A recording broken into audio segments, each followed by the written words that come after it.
Good evening. I'd like to call the Town of Stonington Planning and Zoning Commission to order for the regular meeting. This evening we have Ryan Deasy is absent, as is Lynn Conway. So this evening our two alternates up for being on the board will be Marge Salinger, Andy Meek, including with Chuck Sheehan, myself, Ben Philbrick, Fred Dykman, and Gary Belkey will join us for a public hearing later on in the evening when we continue our gas station. So, Keith. No, excuse me, before we get to Keith, is there a motion for the minutes? Motion to approve the minutes. Thank you, Fred. Do we have a second? Abstain. You abstain, yeah. I have to abstain. You have to abstain. So I second. Thank you, Gary. All those in favor? Aye. Abstain, Mr. Chairman. Thank you, Chuck. Keith, do we have correspondence this evening? No correspondence. The first thing would be the old business item 6, item 6A, PZ 2222, SBA and CAM, Town of Stonington, DPW, site plan approval and coastal area management review applications for construction of a 50 by 80 foot fabric style salt shed to replace the existing salt shed. Proposal includes site grading, loam and seeding and paving. Property located at 86 Alpha Avenue, Stonington, Assessor's Map 79, Block 1, Lot 24, Zones RM 20 and LS 5. And we have our Director of Public Works, Barbara McCrell, here, and Tyler Kofolice, the consultant from Weston and Sampson.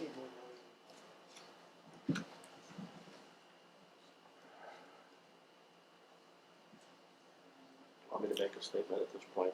I'm sorry, I missed that. I was trying to get the speaker to work more effectively. What was that, Keith? Oh, I was just introducing Barbara McCrell, I'm sorry, yeah, Barbara, Director step of right up, Public please. Works.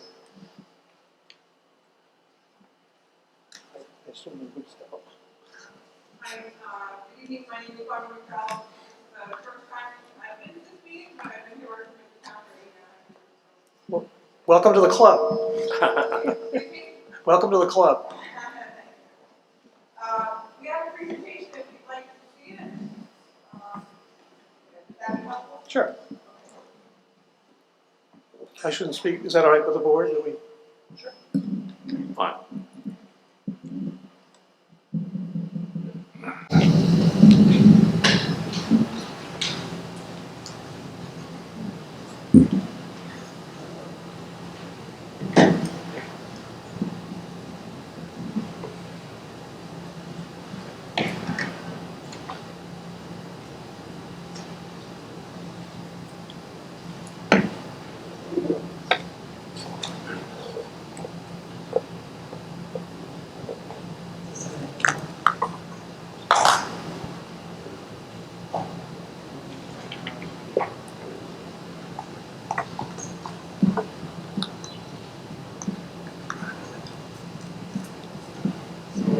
You say that already, my name is Tyler Kofolice, I'm with Western Sampson, project manager working Barbara with this project.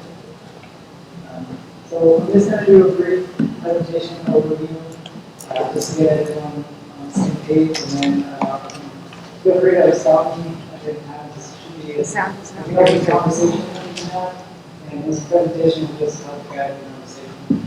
So again, this is the DPW salt shed, replacing the old one at 86 Alpha Avenue of the Stonington DPW site. And my name is Tyler. So, starting off with site overview, this is just to get people oriented. So, along the bottom of the screen is Elm Street, where the town hall sits in purple. And then in the middle of the blue is the town garage and the town vehicle storage garage.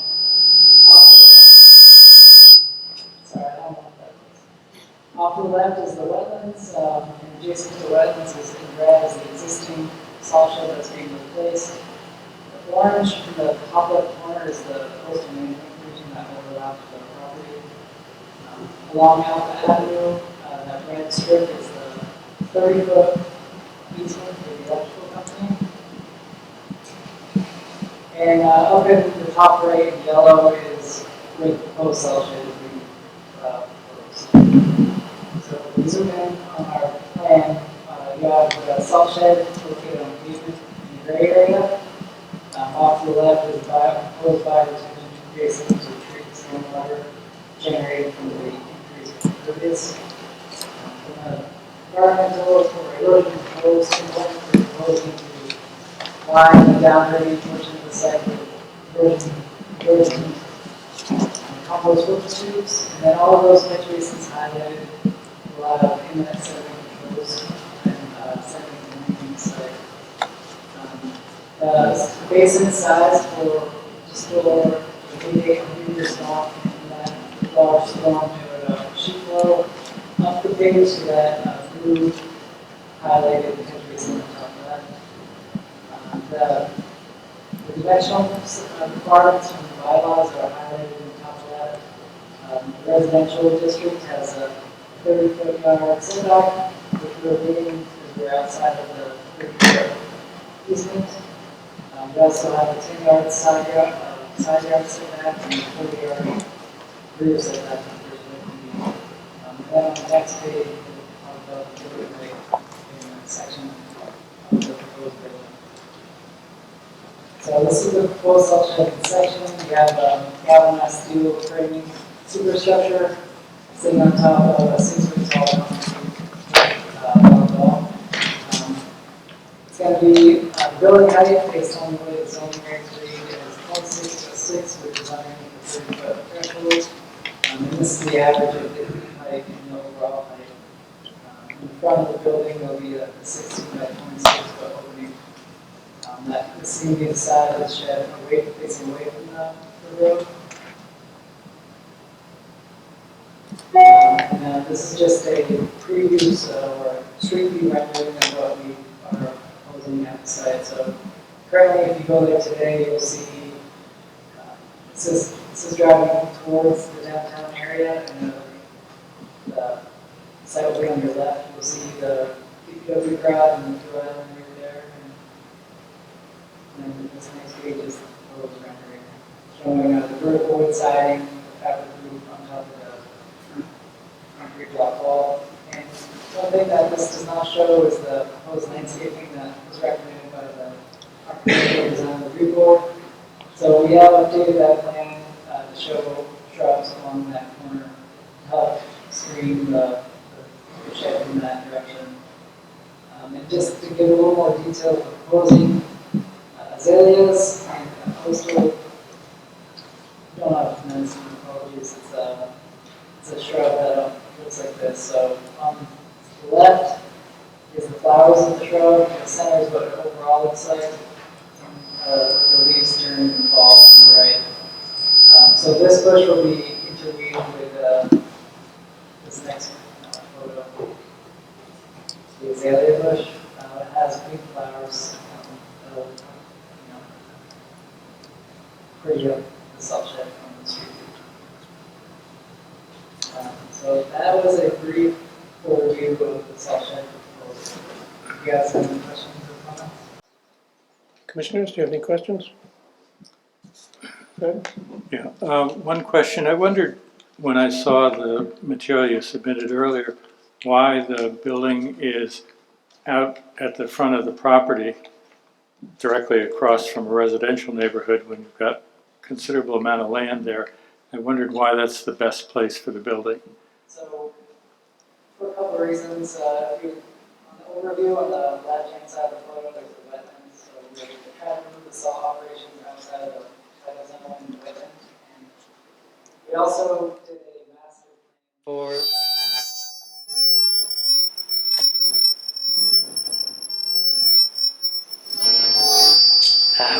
We were also hired to do a master plan for the DPW to make sure when we construct the salt shed that it wouldn't conflict with potential future growth of the DPW facility. So that location both worked with a future expansion and also worked for the existing, operations at the site. So those are the two main reasons why it's located where it is. And what is the roof material made out of? So it's if you think of like a boat tarp or a winterizing, it's like a really heavy duty fabric material that's, prevents water from going into the shed. How many millimeters thick is that, do you know? I do not. How long do you think it'll last? You can expect them to last anywhere from 15 years to, we've seen them go 50 years. Sometimes they can get nicked or need to be replaced if they get nicked by, a loader or operator. But we designed it to have a higher, taller than average height to prevent that kind of damage from happening.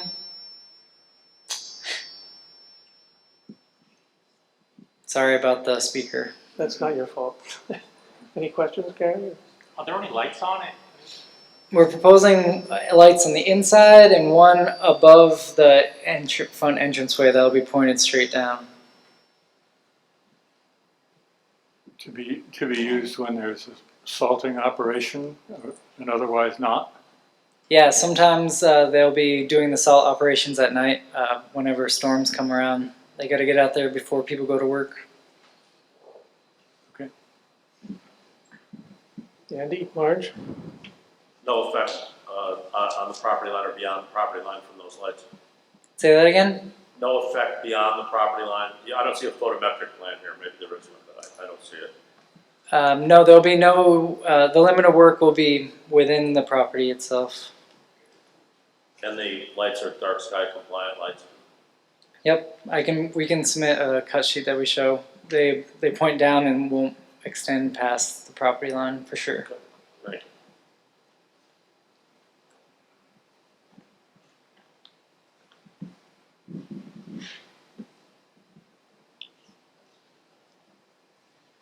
Do I hear a motion about this application? Well, Mr. Chairman, Oh, excuse me. recommended stipulations on page 15 of the report. Number one is just prior to the issuance of a zoning permit, final plan shall be signed by the commission and recorded. Number 2 and 3 have already been met with revised plans they just submitted, but for the record, its final plan shall include street side shrubbery wrapping around the northeast corner of the building. Number 3 final plan shall include a note referencing the relevant FEMA map. And the town engineer requested number 4, which is just final plan shall be reviewed to the satisfaction of the town engineer.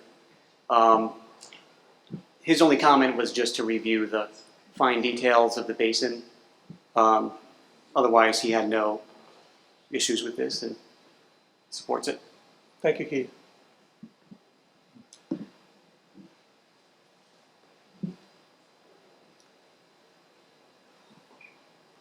I don't hear a motion. Motion to approve? Thank you, Fred. Is there a second? Second. Thank you, and discussion. All those in favor? Opposed?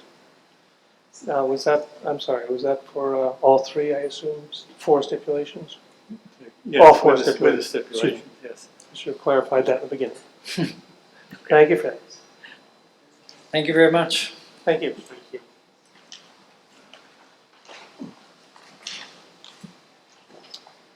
Right, that's it for old business, and so we have the public hearings next, and we were going to save 7A to the end here. Jeanette LLC, the gas station on 54 South Broad, to get through the what should be quicker public hearings first,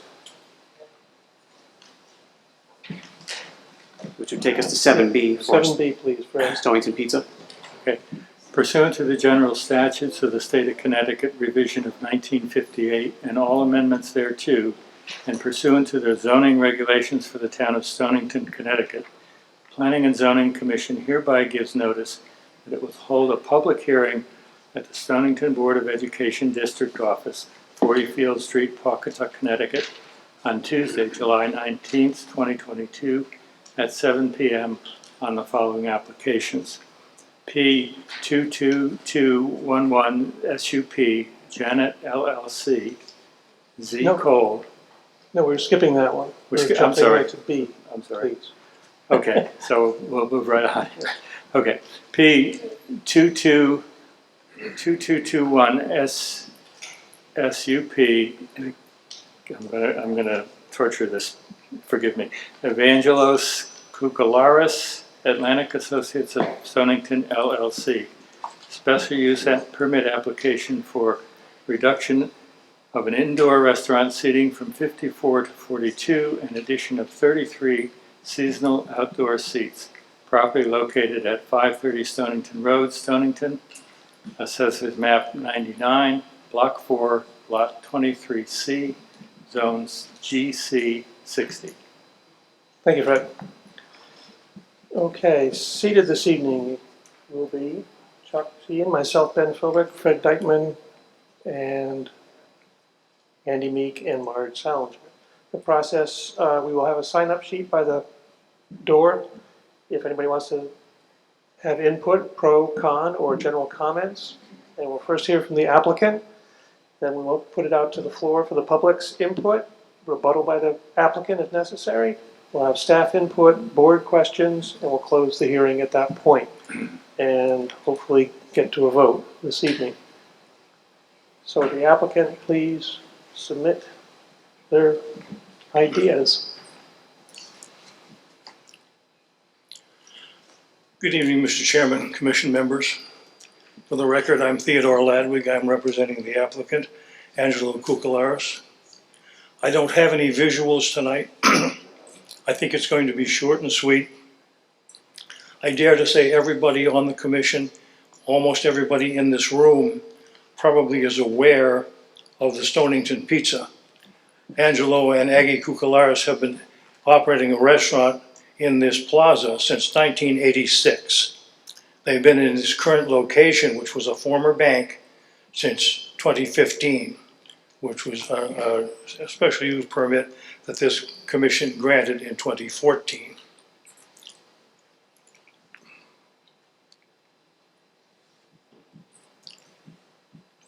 Actually, this is a reduction in seating permitting, which I don't always, advocate. However, there were 24 seats authorized under COVID special allowance and 54 indoor seats for a total of 78 permitted seats.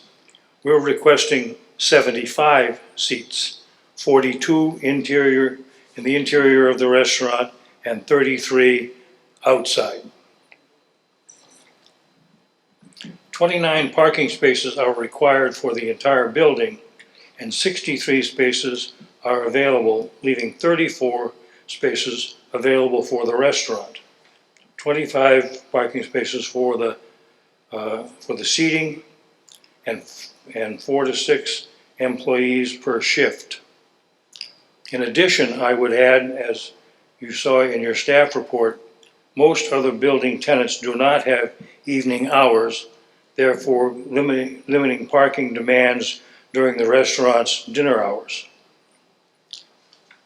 The restaurant and the patio, where the outdoor seating is proposed, is located at the northern end of the building and furthest removed from the adjacent residential use to the south.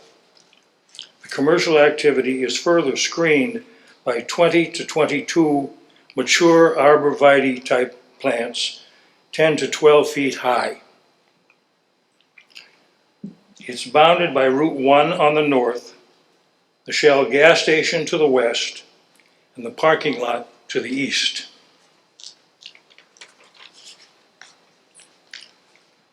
Interestingly, timely, today's lead editorial in the New London Day speaks to this situation. The New London Day makes the point that outdoor dining has become very popular and is here to stay. It goes on to recommend concrete bollards to protect patrons from traffic on adjacent roadways. This location goes that one better, or I should say 14 better. There are 14 mature trees along Route 1, each at least 2 feet in diameter and 15 to 20 feet high, providing a buffer from any incursion from Route 1, such as was seen at a restaurant in North Stonington not too long ago. A petition in support of this application was circulated 5 days last week and gained 187 Stonington residents in support of this application and numerous residents of other towns. Tonight, I handed in a further 30 signatures on petitions which were gained on Sunday afternoon last. I would submit that during the last 6 years they've been operating here, and the last 2 years with the outdoor seating, there have been no issues, no complaints, no traffic problems, and I would respectfully ask your approval according to the draft approval motion of the staff report. And I'd be happy to answer any questions. Mr. and Mrs. Kukalaris are here.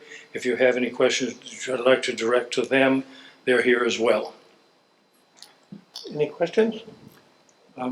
What sort of protection are there for the patrons from the, on the east side between them and the parking lot? As I recall, that North Stonington incident was not a car on the highway, it was a car in the parking lot. Well, actually, it was a truck that came off the highway, off of Route 2, into the parking lot. I stand And the protection from anybody coming off of Route 1, they'd have to go through these 2-foot diameter trees to get into the parking lot, to get into the patio. Obviously, those trees were planted long before outdoor dining was thought of there. But I submit that those trees are a better buffer and a more environmentally friendly buffer than concrete bollards, although that's what the New London Day suggested, which I don't fault that. If you need the protection, the concrete bollard will do it, but we haven't there 14 of them. When do they expect to be open, like May to October? When would it be closed, even the outdoor seating? Angelo? Hi, my name is Angelo. I'm the owner. I'm sorry, the question was When would you expect to open all year round for the outdoor seating? Or then it would basically between April and November. Thank you. And is there any concern for a little one turning into Route 1? I mean, I know the trees would stop traffic, but I don't know, because kids could be kids sometimes. Is there any? We're about 50 feet away from Route 1, and we have a lot of big, thick trees between us and Route 1. Okay, So I feel it's completely protected. okay. Thank you. Thank you. Good evening, Ted. We normally have a site plan with this, with an application like this, so forgive me, I'm not as familiar with this location as I should be.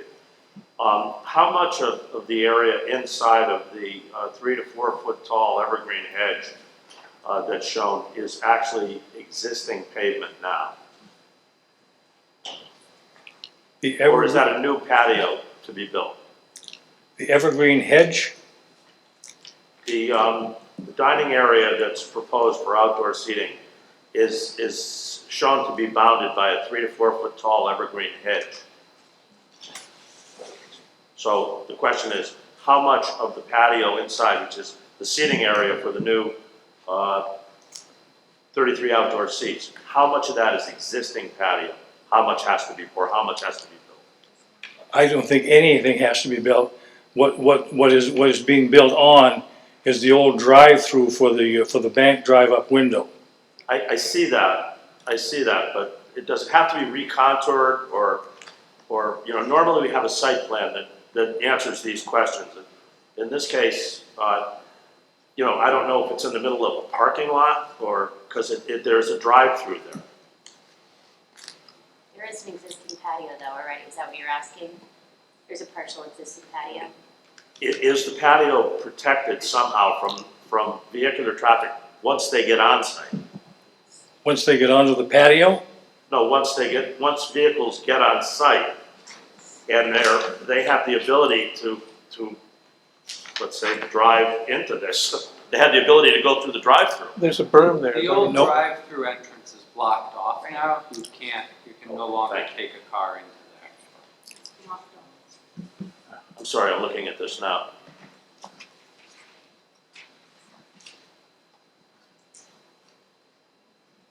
While Chuck's reviewing that, I have a question concerning the large trees you've mentioned. Are those black pines, do you know? I thought they were hardwood, but they're not. They're not. I was out there, this afternoon counting them. And they don't look like Norway spruce, which I'm familiar with. They're not. I don't know what the precise type of tree is that they are, except that they're thick and they're tall. I'm pretty sure they're black pines, and I noticed a couple are dying. They what? Are dying. Is that a fair assumption? I'm sorry. There's two of them that are actually dying, but Yeah. most of them are still big and Are healthy? healthy, yes. Okay. Yeah. Will you take down the dead ones or leave the stumps I have to there talk to my as- landlord. If he wants him to take them down, we'll take them down, yeah. Or maybe leave I think that would be the safe thing to do. them at 3 feet though, or Yeah. something like that. Yeah, definitely. Thank you. Thank you. Okay, Chuck, you. I think this answers my question, thank you. Essentially, and I wasn't doing a very good job explaining it, but the drive-through lane that was previously there has been removed. Has been removed. So my concern was, if the drive-through lane was there, and some errant vehicle could drive right up to this, then we might want some additional protection, but it's removed, so it's not an issue. My thanks to Keith for sharing this. Thank you, Keith. No further questions. Thank you. Anyone else? Thank you. Is there, just for my own understanding, where we're approving a certain amount of outdoor seating, does that mean that the indoor seating is permanently reduced throughout the entire year, even when the outdoor is not in use? Is there a new? That is the plan, that it'd be reduced from 54 to 42 Okay, so that For- would for be 12 a months. year-round change. for year-round. New layout. Yes. Okay.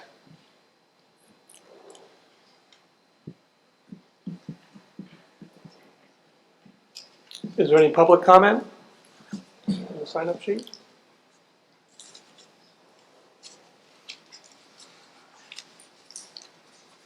No public comment? We'll put it out to the public. Any people like to speak in favor or opposed? General comments?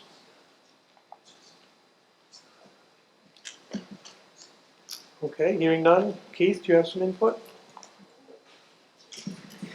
Yeah, no issues here. I mean, the application meets the bulk and use requirements of the zoning regulations.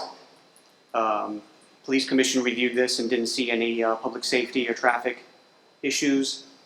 And, the one recommended stipulation is just that the town's maximum seating notice must be posted in a conspicuous location inside the restaurant, which is a requirement we have for all restaurants. Thank you. Should there be a stipulation about, we're kind of saying this is all safe because of the trees that are along Route 1? Do we want any stipulation that if those trees are ever removed for any reason, something else would need to be done? Well, that's probably a good idea of some sort. But they are planting some evergreens in front of there. But that's going to take 20 years for them to be stopping a vehicle, I think. So, I think if you leave the stump at 3 or 4 feet, you get an extra 5 years. But if somebody's doing 75 up Route 1 with a beer in their hand, Right. a 4-year-old stump is not enough for a pine especially. Well, I think, how many trees are existing now, did you say, Ted, of the large? 14? I think in the near future it's okay. Yeah. I mean, if they all die off, then we're in trouble.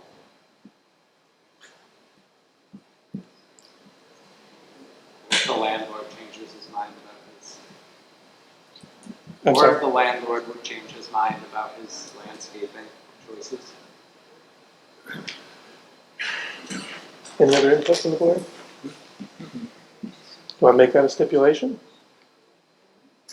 I don't think it's a bad idea. The plan actually shows more than 14 trees. No, those are new. Yeah. The plan is new planting. Mhm. They're existing, I think they're Japanese black pines or something existing there now that are mature. Mhm. And about 18 to 24 inches in diameter. There's 14 with 2 that are dying. You could make that sort of stipulation about almost any project where where we're relying on trees or bushes or something to be, as buffers, or in this case, as protection for, I think that's getting a little far out there myself. Okay. Yeah, you guys have much more experience. I would agree. I think for now it's fine.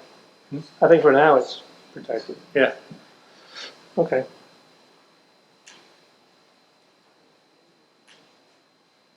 Any other questions for the applicant?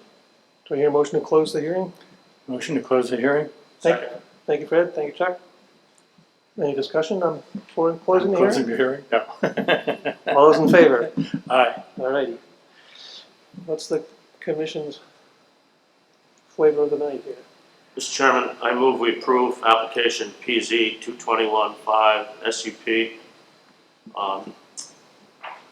by Atlantic Associates of Stonington as presented, subject to the conditions that Keith outlined in his presentation. And thank the applicant for a good presentation. That would include the waivers? I'm sorry, including the 13 waivers that are stipulated. With the one stipulation of the special use permit. Correct. Thank you, Chuck. May I hear a second? Second. Thank you, Fred. Any discussion? All those in favor? Aye. Opposed? So moved. Thank you. Thank you, Mr. Chairman, commission members. And I mean to thank you for being here on a beautiful July evening. People say thank you for your service. Sometimes it sounds hollow, but I mean it for you too. Thank you for your service, for being here. Thank you, Attorney. Thank you, Ted. Thank you. Good luck. Broad Street to the end. Broad Street to the end. Yeah. Okay. So 7C, is it? Yeah. Okay. Next up, we have P 222165 SUP. Is that a 5 or? Yeah. Martin Olson Irrevocable Trust, Never Enough Bake Shop LLC. Special use permit for an on-premises full liquor sales permit for existing Blue Squid Bakery Cafe. Property located at 27 Coogan Boulevard, Building 16, Mystic. Assessors map 164, Block 3, Lot 1/32, Zone TC 80. Thank you, Fred. Well, nothing's changed since the last public hearing, but I'll run through it quickly. Is Chuck Sheehan, myself, Ben Philbrick, Fred Dykeman, and we have Andy Meek and Marge Salinger with us, who are seated. I think everybody's familiar with the process, so let's jump right into it. Is there someone here representing the application?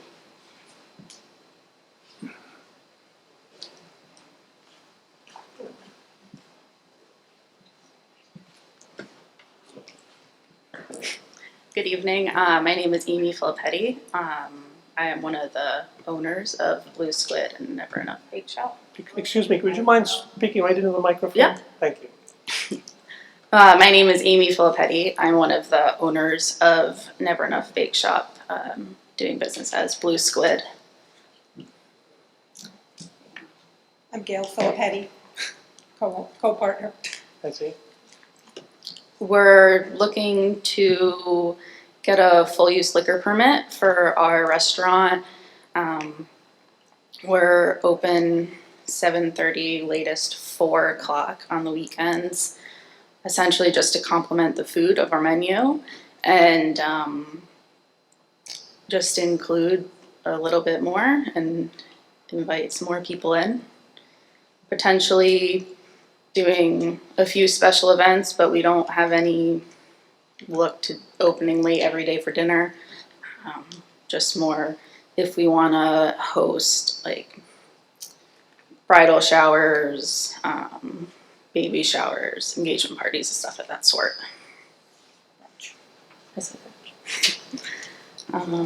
But yeah, any questions? Commissioners? So the plan is not to change the place at all, and just be able to serve some liquor? Correct. And it would be, Yep. there would be not a service bar per se constructed, No, no. no sit-down plans to bar. add a bar for anyone to sit at. Just pretty small menu, trying to highlight a few locals and just like 3 specialty cocktails or something like that to choose from, and just beer and wine.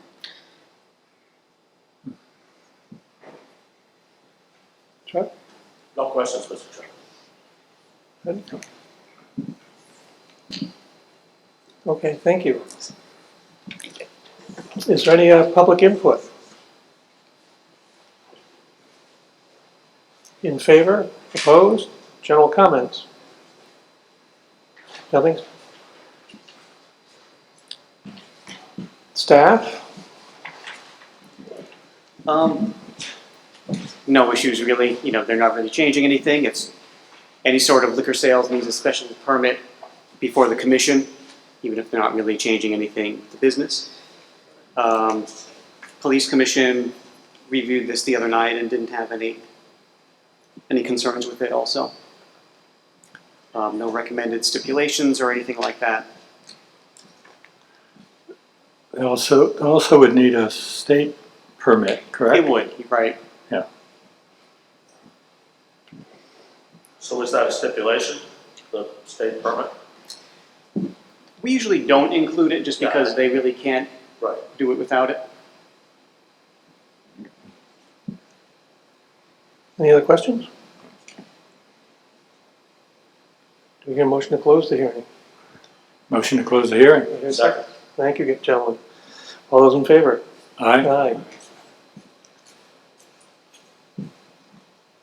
Any discussion on this, or we'll move to a vote? Mr. Chairman, I move approval of application PZ 221 9SUP by Martin Olson, Irrevocable Trust, as presented. And it includes the waivers as indicated on page 37 of 44 in Keith's report. Thank you, Chuck. Do I hear a second? Thank Second. you, Andy. Andy beat you to it. Okay, good. I thought they were shy over there at the end of the table. Any further discussion? All those in favor? Aye. Aye. All those opposed? So moved. Thank you. Thank you very much.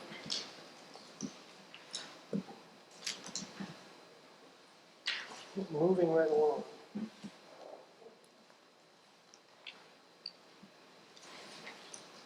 Okay, next on the agenda, P 22219 SUP, Martin Olson Irrevocable Trust, Le Petit Chow LLC, special use permit application for a cafe liquor permit for wine sales at Kitsch, an existing kitchen and specialty food store, property located at 27 Coogan Boulevard, Building 19A, Mystic, Assessor's Map 164, Block 3, Lot 1/33, Zone TC 80.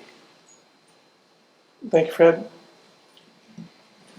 And once again, nothing has changed. We have Chuck Sean, myself, Ben Philbrick, Fred Dykman, Marge Salinger, and Andy Meeks seated this evening. And I think we all know what the process is, and I'm moving things right along. Is the application? Here we are. Thank you. Good evening, Mr. Chairman, Commission members. My name is Dan Price. I own Kitsch. I'm probably going to be a little loud. We are about a 5,000 square foot kitchen store in Old Mystic Village. We're the center building right on the duck pond. We're looking to add a cafe liquor permit. We are basically developing a cheese shop with Mystic cheese, and we'd like to be able to sell some wine with that and do charcuterie boards and a bottle of wine to go for people in the hotel rooms. Most of the liquor sales we're going to do are going to be to go, not carry around drinking, but actually take a bottle of wine and bring it back to your room type sale. We're not changing anything in the store. The fire marshal had asked for a better site plan, which I gave him today, and he seemed happy with. We basically have, my outdoor deck is 9 by 16. We currently have 3 tables, 3 high top tables that have 2 seats each on it. We're not adding seating, we're not going to be staying open later. It's pretty much the ability to just taste some wine and do some wine and cheese sales. But you could have a beverage on the high tops outside. You could, just can't leave the property. That can't leave the deck. Right. Correct. I jumped in with my question. Anybody else have any questions? So you're restricted to the property if you have open. Correct. They basically can't leave the store. They can go out to the deck, but no farther. Got it. Okay. And we're not doing prepared meals or anything like that, so it's really just a very low key. Mm-hmm. We won't be open any later. Our hours will stay the same. So again, no built-in bar type. We currently have, I mean, my kitchen has a long countertop and whatnot when we do cooking classes. But Right. it's not going to be a bar. Right. So is the idea just to be able to allow customers who want to buy your to-go charcuterie board and bottle to taste Yes. it? Yes. It's not that you're aiming to sell Correct. drinks, you just want to be able to give people a sample? We were thinking like maybe do 6 wines every 2 weeks and just rotate them out and just do some really interesting boutique wines that people can try that you can't get it. I don't want to be a package store. Yeah. You know, I want it to be very upscale. Yeah. Okay.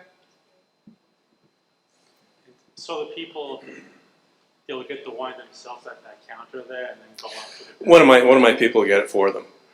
Yeah. But they wouldn't be taking orders? No. Chuck, do you have any questions? No questions, Mr. Chairman. Okay, thank you. You're welcome. Thank you. Is there any public input for this application? One more time, all those in favor or opposed or general comments, this is your chance. Staff? Similar to the other one we just heard, no zoning issues. The only difference is that because of the fire marshal's comments, just a recommended stipulation that plans shall be reviewed to the satisfaction of the Old Mystic Fire District. We're just looking for a more detailed floor plan. Chief, I gave you today. Right, thank you.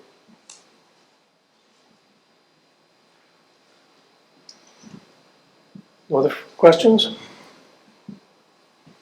Motion to close the public hearing? Thank you, Fred. Do I hear a second?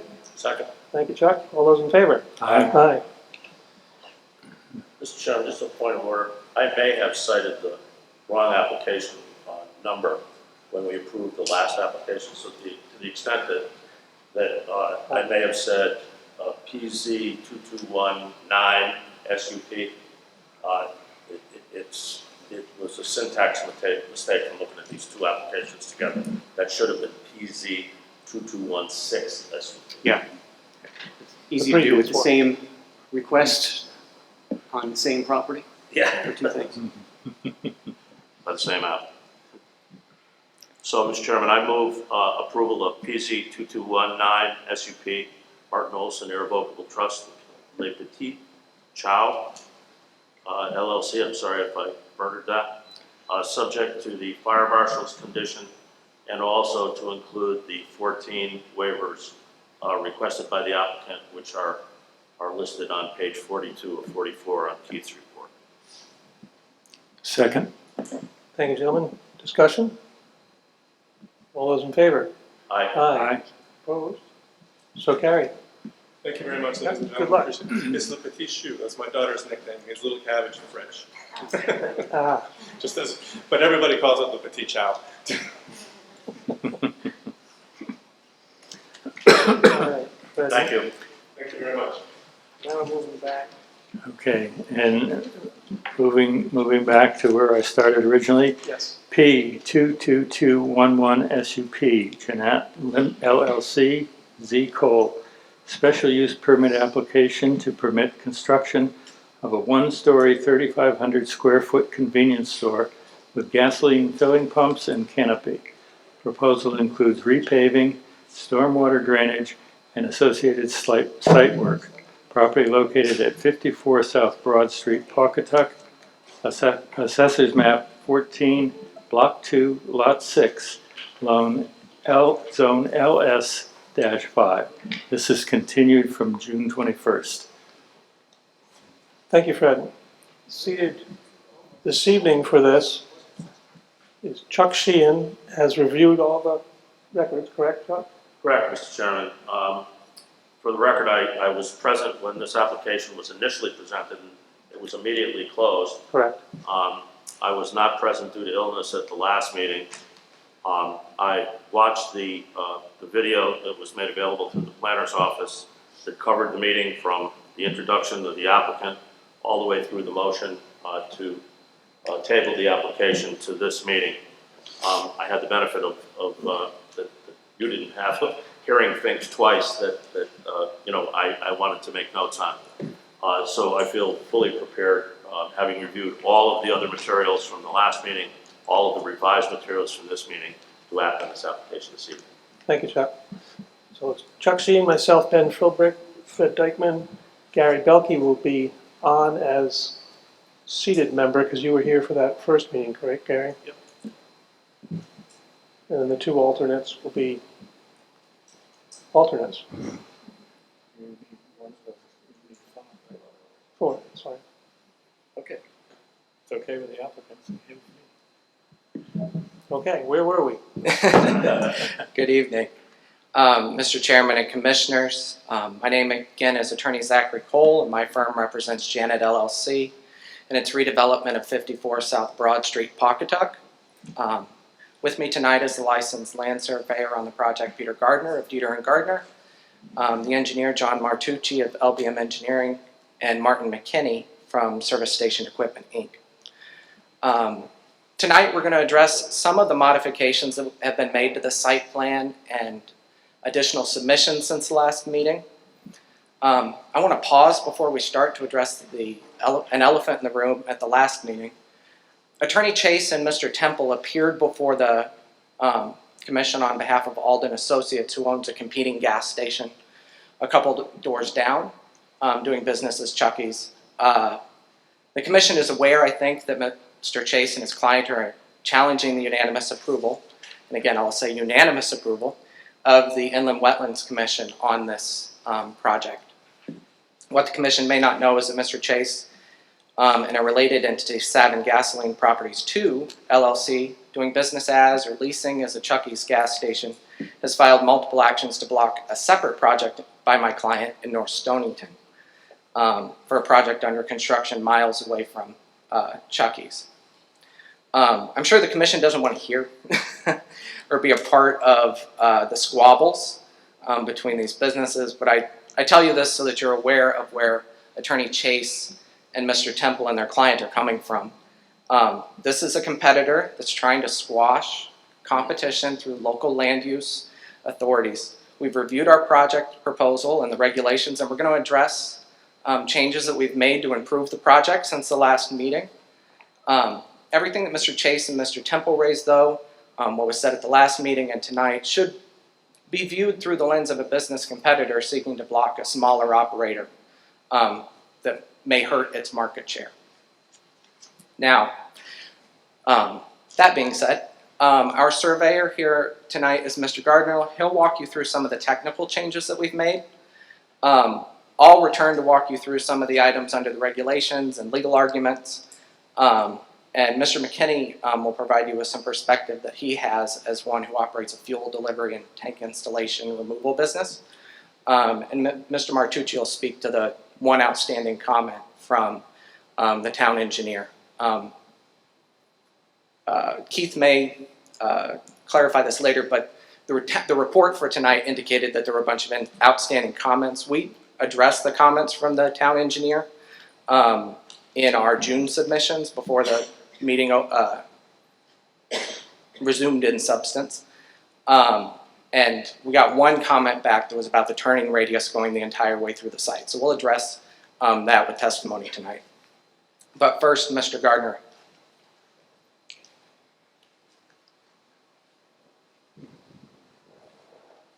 Evening, Peter Gardner, Latimer Point Road, Stonington. The set of plans consists of 4 sheets. The third sheet shows what we're proposing to do. Sorry, I'm just trying to get you your next page.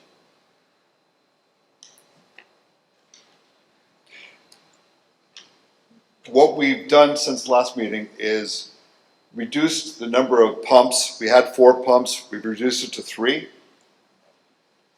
All the pumps meet the setback requirements in zoning. When we were able to do that, we added a loading dock that we had previously discussed seeking a variance from. The loading dock is on the west-hand side of the property, it's crosshatched. There was a question raised about the tanks that are underground. Following clarification from the owner, we are proposing 2 15,000-gallon tanks for the storage of fuel. And the detail of those tanks is on the right-hand side, and everything is to scale. Those are the only changes to the site plan, and those are the concerns that were brought up at the last public hearing. And if the commission has any questions about what we've done to the plan, I'd be glad to try to answer them. Where are these tanks located on the, The tanks, Here, I can Exactly. zoom for you. You speak, I'll, right where they Your were hands. before? yeah, they're in the same location.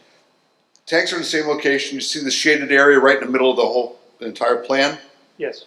That's where the tanks are. There's a concrete pad above them, and the tanks are, as I said, 2 15,000-gallon tanks with the detail on the right-hand side of this particular sheet. So when a tanker truck pulls in, where does it'll be at the loading area and you use pipes to load to?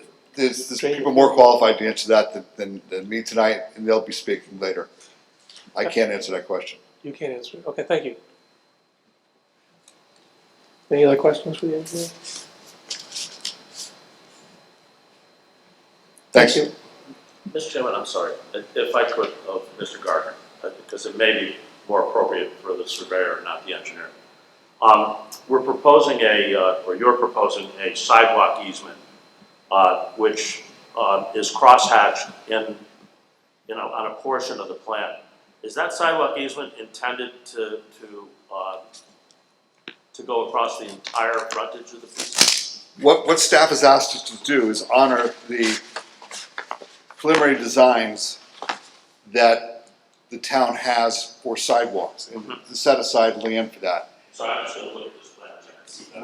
Right at the top of this third sheet, there's a note about the sidewalks. Yeah. The town has a plan that was prepared December of 2020, and we were asked to show what could potentially take place there in the design the town's going to undertake, and then the town would do the construction of the sidewalks. So I see the cross hatching on either side of the old drive, I guess that is. Is the intention to go from property line to property line with the easement? Yes, It is, okay. And that's where the sign approaches within that easement then? yes. Thank you. I think, I have another question on the side, but I'll wait till Mr. Martucci's going to speak to that issue, so I'll hold that question. You didn't have the benefit, Mr. Sheehan, of the, I had some colors last time that better explained No, I did have that. Yeah, you could see, okay, Thank yeah. you. So the darker shaded areas, as I've been told by Mr. Gardner, is where it overlays the town's plan. And then the hashed area is just an extension of that, Okay, fine. Okay. Thank you. right? Thank you for that clarification. That is. Yeah. Correct? I'm sorry. The town's plan did not include the hatched area, where we added that to the Okay. sidewalk. But the intention is for the easement to go from property corner to property corner across Yes, the entire yes. frontage. East to west. Thank you. You got it. Appreciate that clarification. No problem. So moving on to my piece, we've received the meeting summary report for this evening regarding the parking buffer. As the site plan was revised for tonight's meeting, it added 2 parking spaces because we had lost 2 spaces with the reduction in the number of pumps. You get to count each side of the pump as a parking space typically here in Stonington.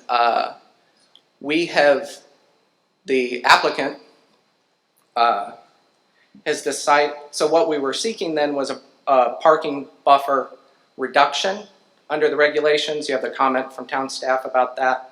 The applicants just decided to reduce the size of the building from 3,500 to 3,400 square feet. So that removes the need for these 2 parking spaces. With a 3,400 square foot building, you only need 17 spaces. You need 1 space per 200 square feet. And thus we only need 17, so we don't even need those 2 parking spaces. So the request for that reduction is no longer necessary. But this plan says 3,500. Yes, so this is because we got the report after submitting our plan, we are proposing to take a foot off of either side of the proposed building. So it'll be a 68 by 50 building that is 3,400 square feet.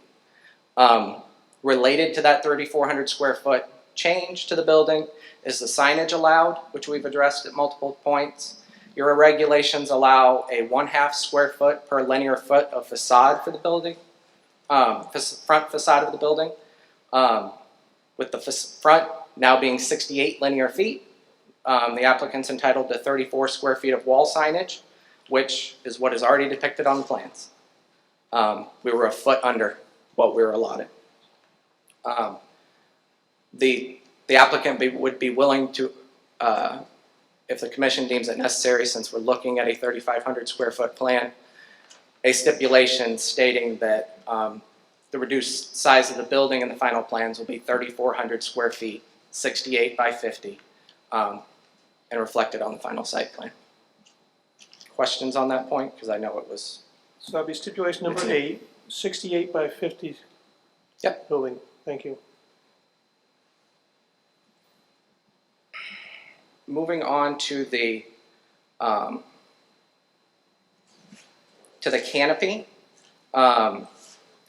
as I think Mr. Gardner touchingly talked about, was we've reduced the number of canopies, thus the size of the number of pumps. I'm sorry, the number of gas pumps has been reduced.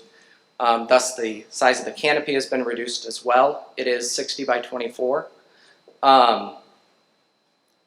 The canopy logos and signage that are in the packet haven't been updated, but consistent with our June representation and letter, the canopy should be treated as its own structure under the signage regulations. As staff report indicates, that's common within the town. The signage will comply with those signage limits, which would allow up to 30 square feet of signage, applying the same standard, that 1/2 per linear foot, without protruding above the roof line as the drawing does. The applicant, again, is willing to, as I stated last month, the applicant is willing to accept a stipulation to this effect if the commission deems it necessary. So a 30 square feet of signage on the canopy with the Sicko logo, the triangle, not projecting above the roof line. You also have water and will serve letters from the Stonington Water Pollution Control Authority and the Westerly Water Department, indicating that the proposed development can be served by existing connections. This substantially complies with the zoning regulations and meets the objective of ensuring that the property may be served by these systems. As such, we don't believe a waiver is necessary for those studies, but if you require a waiver, one has previously been requested.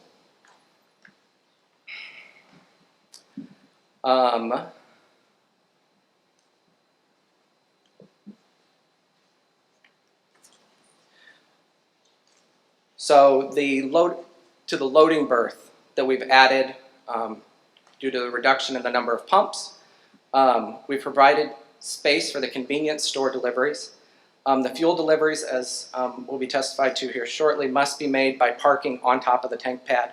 The applicant will work to schedule those deliveries off operational hours, We had previously said after 8. We will do them after hours between midnight and 6 a.m. And Mr. Martin McKinney is here now, and he can discuss fuel deliveries and underground storage tanks.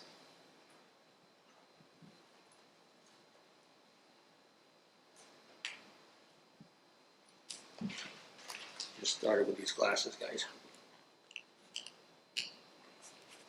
How you doing? My name is Martin McKinney. I own service station equipment, Shelby Transport. I started it 30 years ago. I put in thousands of underground tanks. I delivered millions of gallons of fuel. I'm also not used to being this side of the thing. I'm chairman of Griswold Inland Wetland Zoning Enforcement. So I got roped into this little deal today. So with that being said, I'm here to answer any questions as far as I'm going to wing it. I'm not going to read. I'm here to answer any questions that anybody needs to answer about delivering at night, sitting on top of tanks. Sitting on top of tanks that's why they put cement pads on it. Every oil company in the world delivers on them. That's why they're all made of cement. If you go by any gas station you see, it's an oxymoron. So basically, I'm here for any technical questions anybody needs to be answered on the billing of a gas station, and what's appropriate, what's not appropriate. And I'll just call it like I see it, and anybody has any questions, I'll be happy to answer. So I'll sit here. If anyone wants to yell at me. Mr. Kenny. Sure. Does the position of the delivery vehicle have to be symmetrical with the loading area? In other words, should it be parked right on that pad? Well, there's two things. I'm just being honest. Drivers are going to do whatever the heck they want to do, no matter what we set up to do in life. So they're going to come in and exit because if it's easier, they're going to come in and exit. But the reality of it is, yes, we're going to set up, the traffic pattern is perfectly fine for a tractor trailer. All the manholes on there are load carrying. The cement is 8 inches thick with half-inch number 4 rebar, 12-inch on center, so there's not going to be any settling, there's not going to be any issues. So that's basically a traffic pattern area regardless. You know what I mean? Whether a delivery truck drives on it, a trailer truck drives on it, or anybody drives on it, it's like a piece of asphalt. I'm more concerned with, is the truck normally positioned right on the loading? Oh, absolutely, yeah, because if you make a vertical drop right into the... Well, it's within 20 feet because I have a 20-foot hose. So and some guys go on the backside. Some guys, most tractor trailers you can offload on either side, but it's within 20 feet.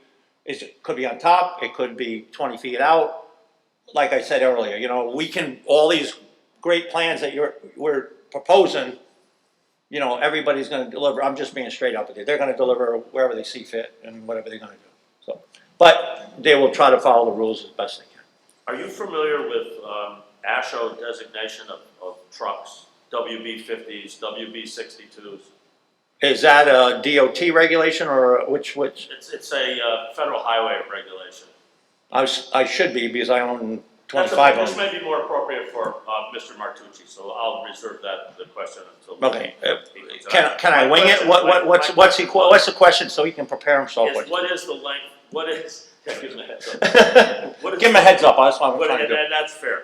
What is the length, the usual length of a fuel delivery vehicle? Well, I can tell you that because I own them. It's usually 30 feet on the tractor and 40 feet on the trailer. 30 feet on the tractor and 40 feet on the trailer. But then they butt up a little bit, so. Okay. But it's a bridge. Everybody's trying to expand it because of the bridge laws, if that makes any sense, because it's a long story. So as delivery, we want it as small as possible, but the state of Connecticut wants us to spread the load out further than possible. So you can carry 80,000 if you bridge out. When they call bridge out, it's 50 feet long. So they're making you expand stuff versus. You're talking about the chassis? Everything. The overall length. Yeah, overall length. Distance between the axles. Yeah, so you know what I'm saying. I do. Right, so. Thank you, that answers my question. Appreciate your input, sir. And Mark, do you have any concern about if one of your trucks was delivering? Do you have any concern about a truck making its way in? Not with what's proposed with the evening deliveries and with not at all. I have one question. When delivery's made, say it's made at 2 in Sure. the morning, does someone have to be there from the gas station? No, it's usually the driver and most of the, because just so everybody knows, there's usually an external overfill alarm that's outside, that's outside by the fills, by the vents, somewhere externally. So if there's an overfill situation, first off, the alarm goes off at 85%, then it flags, and then there's a positive shut off at 95% with a float in the tank. So there's two mechanisms. There's an audible alarm, and then there's a physical float that shuts the flow of product off. So the worst scenario is the truck is going to have a half a load on there, and he can't get it off because there's a physical valve that shuts off in every tank that won't let him deliver the product to the tank. And that's required by EPA standards and DEP standards today. Thank you. If you think of any questions, he's here with his expertise. Lost my clicker.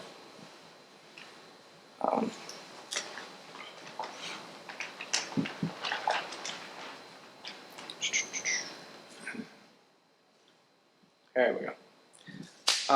One thing Mr. Martucci was going to come up and just talk briefly about that, as Commissioner Sheehan had mentioned, was about the getting into the site. Good evening, John Martucci. I'm licensed professional engineer in the state of Connecticut, live at 11 Halley Lane, Colchester. The town engineer, Chris Greenlaw, had asked about turning templates, entering and exiting the site, and I prepared for him a drawing showing WB50s coming in and getting out of the site. We had to widen the entrance and the exit to 34 feet wide so that they wouldn't, exiting, they wouldn't go into the oncoming lane, and entering the same thing, wouldn't have to take it wide. Later on, he had one comment left. He just questioned about turning abilities inside the site, and as previous speaker said, there is no problem. Especially once we reduce the number of pumps, there's plenty of room inside the site. And, excuse me, for the layman, what is a WB50? It's a 50-foot wheelbase tractor trailer truck. The delivery truck, the tank Yes. truck. And that's on the larger side that we use in the What you state see. of Connecticut. Yeah. And you see no problem taking that eastern exit? No. Because What path does it take, John? I'm sorry, I know Mr. Martucci from working with him for years. We have had no Years ago. conversations about this, but I haven't seen him in 20 years. I still feel like calling you John. I'm sorry, Mr. Martucci. So we see on this sketch, I presume you prepared this sketch, WB50 turning templates are RH in, RH out? Yes. Right hand turn in, right hand turn out. The question is, this shows it's able to clear the curb in the island between the pumps. And how does it get from that position onto the pad? Is it like a reverse turn that it makes? Well, he will be, yes. First of all, again, he's delivering between midnight and 6 a.m. So nobody's in, the facility is closed. So he can jockey around to get it. And the presentation that you have there has 4 pumps. Right, I see that. And then we reduced it to 3, and we have the 50-foot offset to the property lines on either side. So there's more room now than that. I didn't make a new one. I didn't have the good. That's okay, you don't have to, I understand, Yeah. I understand, but what I'm trying to figure out is how he maneuvers on site to get into the position that it shows the truck in, being able to safely turn out. To turn out? Yeah, so in other words, do they drive over the gas tanks? Yes, yes. And are they able to make that maneuver based on the position that they're in when they, because they barely clear that curb. Looks like it does clear the curb coming in. But can they make that left-hand turn then To head out. to get into the, and to get into, I'm sorry, but I'm just gonna make reference to this sketch. And for the record, I'm looking at this WB50 turning radius map that was submitted by the applicant. So as you look at this, it shows the truck pulling in. Correct. And then the question is, how does it get into this position? Because it looks like it would have to do some sort of a K turn or something to get into that position. And he may have to jockey around, and again, the facility's closed, and so he might have to stop, back up, and position himself. So, but in doing that, he doesn't have to back up out into Route 1. No, Okay. no, he can It pull looks like ahead. the dumpster enclosure might be in trouble. Possibly. Well, he also has the loading space. There's a lot of pavement out there, so. You know, this WB50 shows a cab of 21 feet and a looks like a trailer of 34 feet. Is this a WB50? Yes, and you may be able to see some of the writing.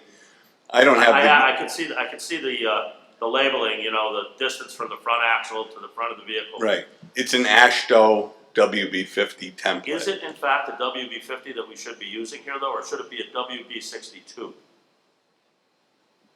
I always Because use. I think Mr. Kenny might have described a WB62 with a 30-foot cab. Overall, it's a longer truck. Right. And some of the published information that I looked at on typical fuel delivery vehicles, they're WB62s. Okay, I typically use the WB50, Yeah, but that's just from doing it for 100 years. But I always have also, but I think that may be superseded. So there's a question, I think, as to whether this is in fact the design vehicle Doable. that we should be overlaying on here, or should it be in fact some other designated vehicle which more accurately reflects what. And I'm just going from a reference that right. I read today when I was reviewing some of the updates that came in, and I think it might be a WB62. I'll have to research that and Thank you. check it out. Can I keep going, Mr. Martucci? That's okay. If I could just interrupt for a second. I just want to say that I did talk to the town engineer today, and he had the same concern you were talking about, which is that the turning template shows the trucks going in, coming out, but not really what happens in the middle there. Yeah. So that's what he was getting at with his comment. My assumption was that it was open, though. My concern was that the gas station was open when this delivery took place, and that somehow the truck entering might be blocking, the entrance of either an emergency vehicle or a fire truck. I realize there's another way of getting in if there was an emergency, but that truck might somehow be blocking that entrance. But if the facility is always closed and the deliveries are always made, which I guess this industry can operate that way, that they can stipulate, times of deliveries. You see so many commonplace deliveries of fuel at fuel stations, and it always makes me nervous. Right. When I'm there, so I notice them.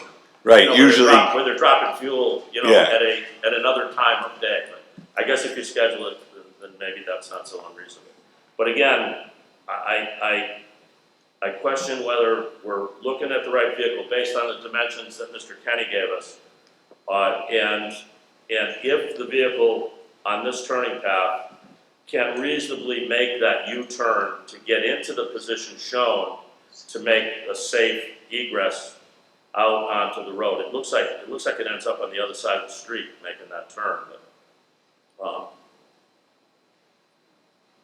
I guess he has a pretty good sight distance there, and based on the time of day, it may not be an issue. So, Right. And I'll look into that, with the WB I 62. appreciate that, thank you. So, my other question is, and I realize now that you need the full width of the driveway opening to get the larger vehicle out of that throat, so, but normally when it's right turn only, their curbing channelizes, the direction of the vehicle, leaving a right turn only exit, so that the vehicle has a very difficult time making a left turn. If Right. you don't have that in place, then people just make the left turn. They ignore the sign and make the left turn. I'm not saying I do it myself, but I see it all the time. So, They have cameras everywhere I guess now. the question here is could this be fixed by some sort of a mountable curb that maybe the truck could easily transcend, but the vehicle, like a Cape Cod curbing that. I've seen that done where they have a lower curb. Yeah, and it's almost like a rumble strip, that a Right, driver wouldn't there's want to take there's a car a across. there's an etched pattern on it. Correct. In order to get the WB50s in there, we widened the entrance and the exit to 34 feet. Right. If you were trying to channelize them, then you would, make it narrower, less than 34 feet. It would be difficult to channel. We don't have a lot of room in that sidewalk area. There's not a big, thick island there, so to channel them,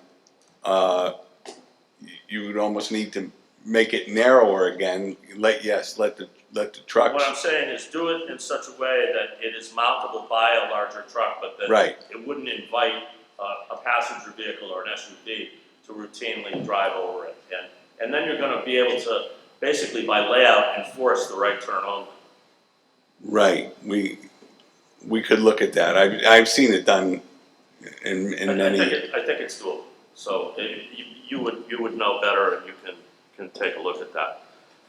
Next question is, right smack in the middle of the sidewalk easement is this sign on posts that I'm wondering if the applicant would be willing to relocate.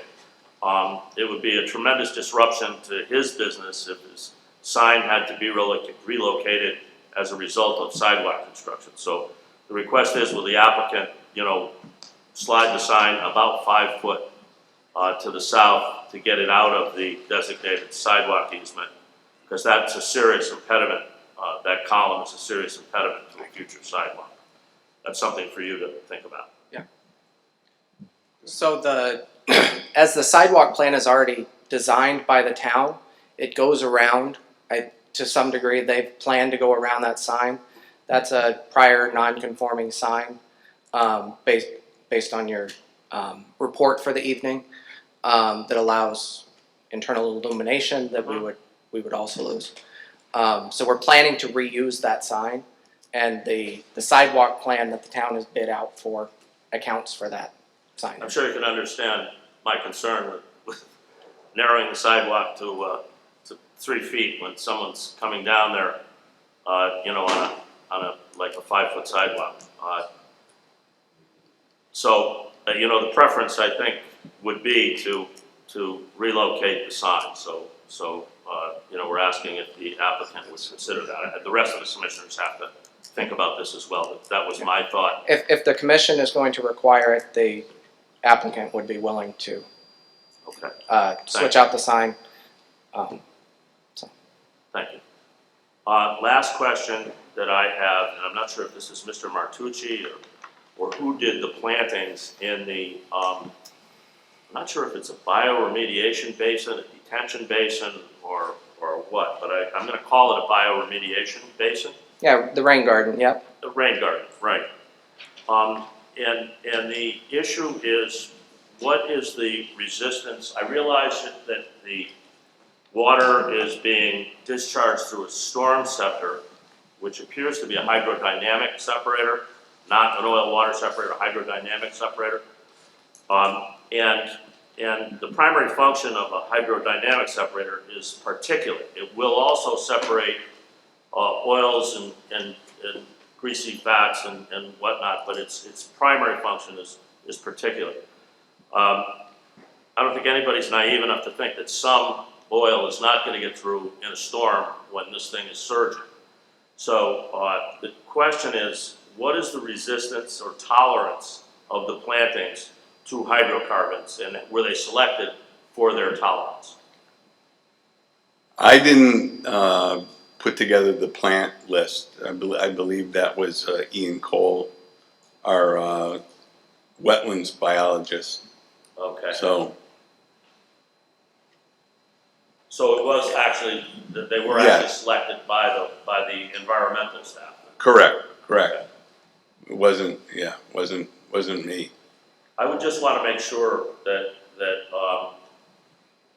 they have high tolerance to there's a lot of information published on this subject about those species that do have tolerance, and I didn't see any of these species listed, but that doesn't mean they're not, and I'm not Correct. an expert in this category, but I just want to ensure that the species were selected for hydrocarbon tolerance. So, that might be a condition that appears that that be verified. So that's fine. Yeah, we'll look into that also. I guess the last question, I said the last one was the last one, but it relates to the same facility, is why did you go with the hydrodynamic separator instead of an oil water separator? We used that, I believe it does provide some screening of the oil. Oh, it does, no question. Yeah, no question. so- It definitely does. But an oil water separator is more focused on oil water separation, and a hydrodynamic separator is more focused on particulate. It creates a vortex, and that's how it gets the particles to separate. Correct. The hydrodynamic separator does. I'm sure you know that. It's for the benefit of everyone else. But the oil water separator is much more effective on oil water separation, and that may, it would seem to me that if we're gonna look at protecting the wetlands, and the primary purpose of the function of that is to separate oil from water, we might want to consider should it be an oil water separator or should it be a hydrodynamic separator. That again, that's nothing I'm going to try to agree on tonight. It's just Right. something that we might want a further review and validation. Yes, and I would look into that, and included with the plants to make sure that we have the proper ratio, because I believe we'd have the reason we have the hydrodynamic separator there is to give first treatment before it goes into the rain garden, because the rain garden has plants in it, and so that was the purpose of it. So I'll look into it Thank you so much. also. Thanks. Appreciate it. Any other questions?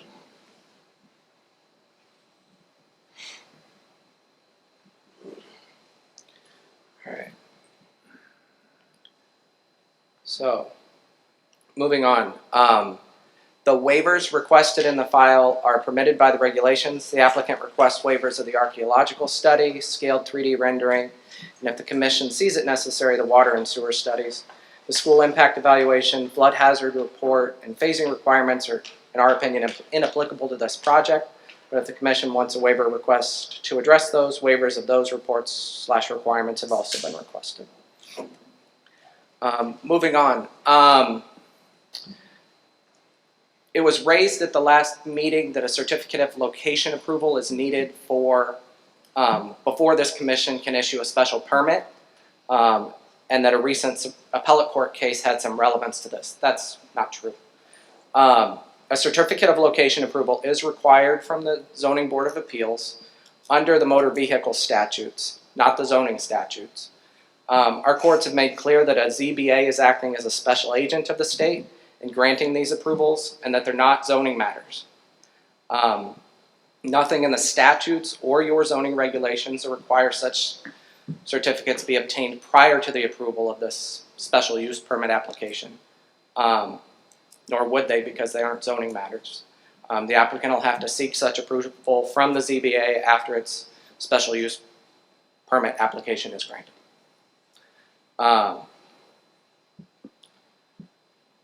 We next get to the continued use of the site as a gas station.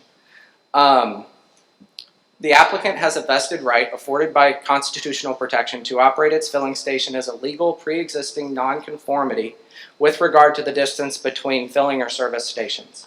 This right has not been abandoned, and I'll ask you to bear with me as I explain the law and apply it to this situation in a little detail. Pursuant to section 2.11.2 of the zoning regulations, no gasoline or diesel station may be erected within a 1,500-foot radius of any part of any lot used for those purposes. 54 South Broad Street is within 1,500 feet of the Sunoco station at 60 South Broad Street. However, the use, and there's a service station next door. However, the use of 54 South Broad Street within this distance is a legal pre-existing nonconformity. The zoning regulations were first passed in 1961, and it included an almost identical provision to this 1,500-foot requirement in section 4.73. According to an application and testimony before the Zoning Board of Appeals in 1963, Seymour Hindle explained that the property was being used and had been used as a gasoline filling station for approximately 10 years. Therefore, the use of the premises as a gasoline filling station dates to about 1953, 1954, before the enactment of the regulations. As such, it exists as a legal pre-existing nonconformity under the regulations regarding its proximity to other filling stations, which themselves predate the regulations or were built after the regulations went into effect. So, moving on, despite not operating for a number of years as a filling station, the applicant and its predecessors maintained their rights to operate the property as a gasoline filling station under this legal pre-existing nonconformity. Where nonconformity exists, our courts have held that it is a vested right which adheres to the land itself.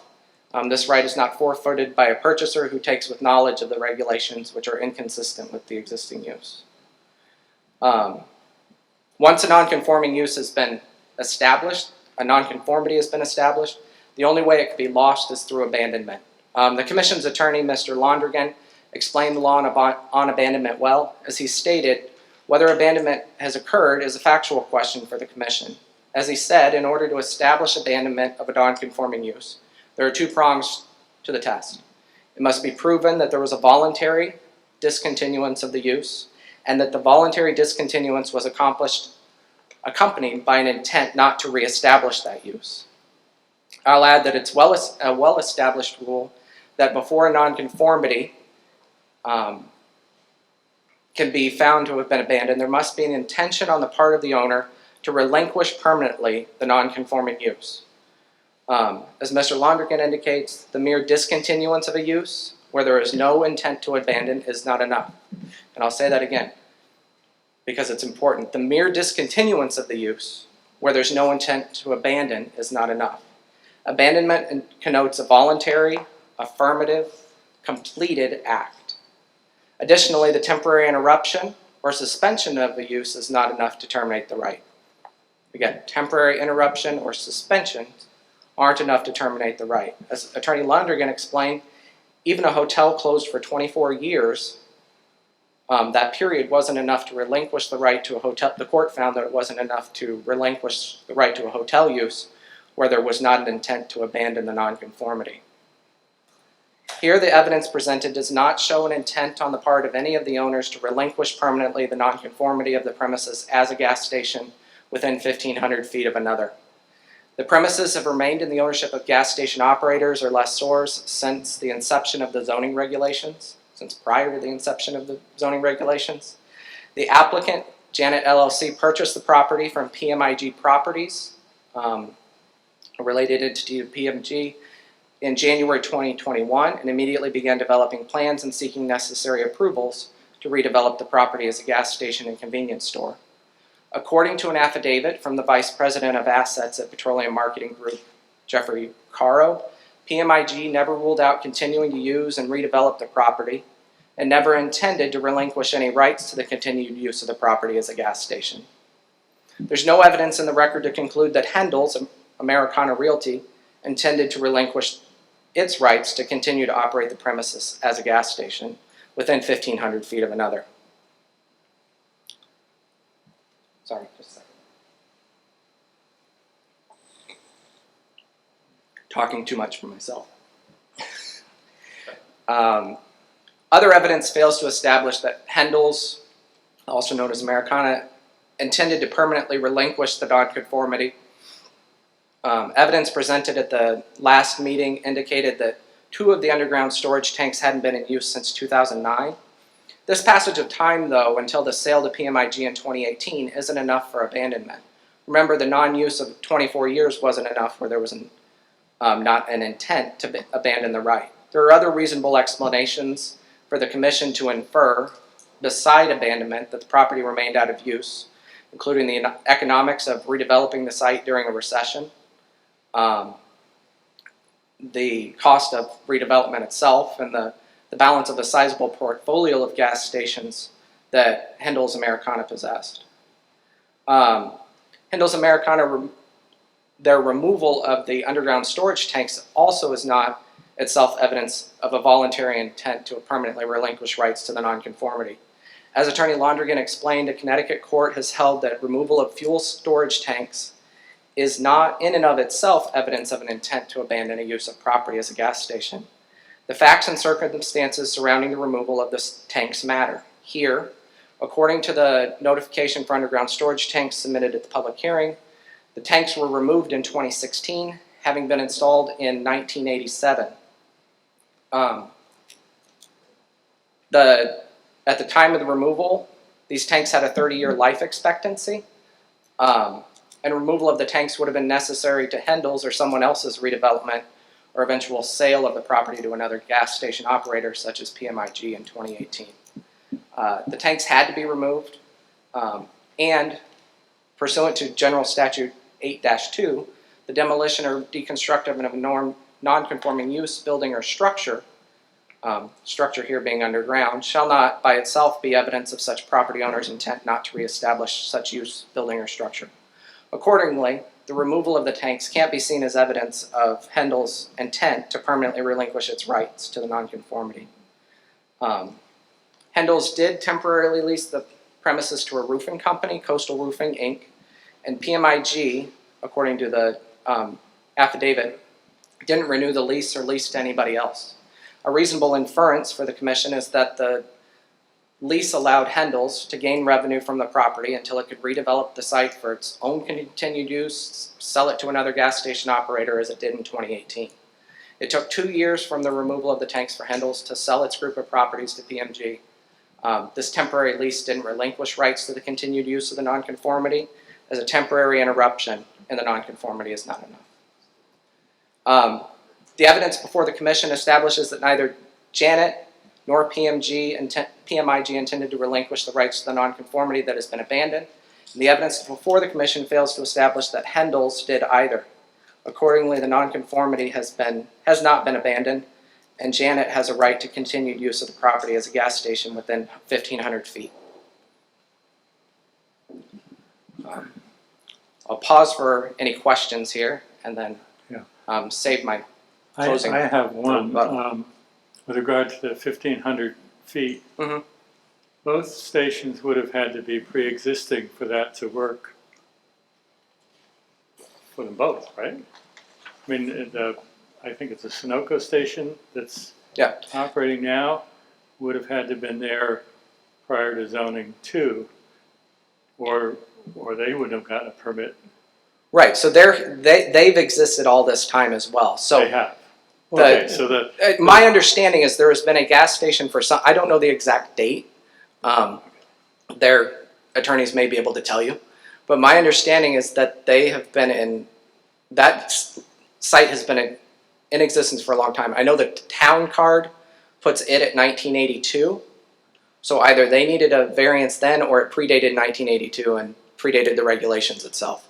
But we were existing in the location, so if someone else, prior to 1963, so if someone else came along while that setback requirement was, that 1,500-foot distance was in place, they would have needed a variance if they did it after 1961. We've been there all that time. Okay.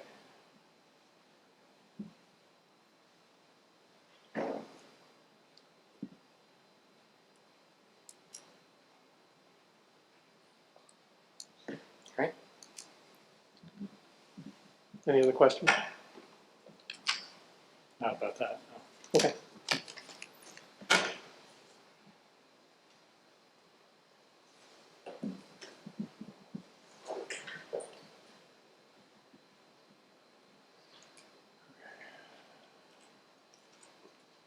Public comment time.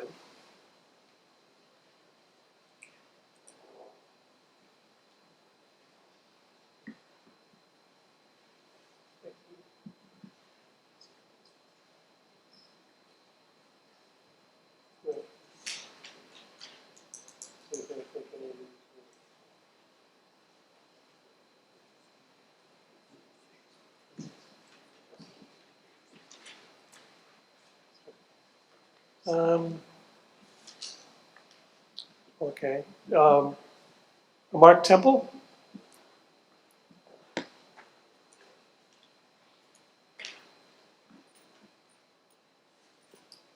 Actually, if I may, Mr. Chair, I'm John Chase, the attorney who represents the neighboring property owner that Mr. Cole had spoken about. And I was going to provide a little bit of an introduction for Mr. Temple, and then as well add some information concerning some of his comments. And if you don't mind my speaking first, I just wanted to well, I've been doing this for quite a while. I've never really had quite the introduction I've had tonight. I just want to make perfectly clear. I am an attorney. I represent Alden Associates Limited Partnership. They are a neighboring property owner. I think it's 60 South Broad Street, but I could be mistaken as to that. And I just want to say, in respect to the introduction that you heard with respect to comments about doings in North Stonington and opposition to a gas station and so forth. You know, if we were in a courtroom, I would do what's called move to strike, because it's all entirely irrelevant. And I think I'd really sum up my response in this respect by saying that my client is a property owner in the town of Stonington and has the same rights that anyone else does to appear at a public hearing in favor or in opposition to an application. And more than that, the comment was made, there were facts, in fact, that are not in evidence that were alleged concerning matters in North Stonington and so forth, and that as a result, that you should view my presence or you should view my client's participation through the lens of a business competitor.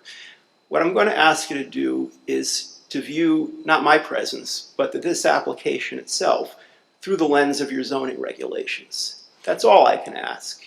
And I know that this commission will do its best to fairly do that. So without further ado, and having made my position clear, especially to you, sir, who weren't here, you weren't here last time, I know. I'd like to introduce Mark Temple, who will speak to his professional credentials, and then as well to his Mark, I'll let you speak. Thank you. Thank you, John. For the record, Mark Temple, President of Leonard Engineering, 2210 Main Street, Glastonbury. I have a handout.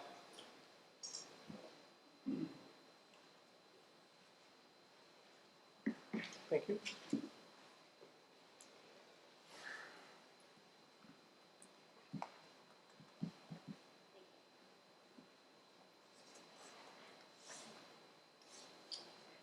Thanks.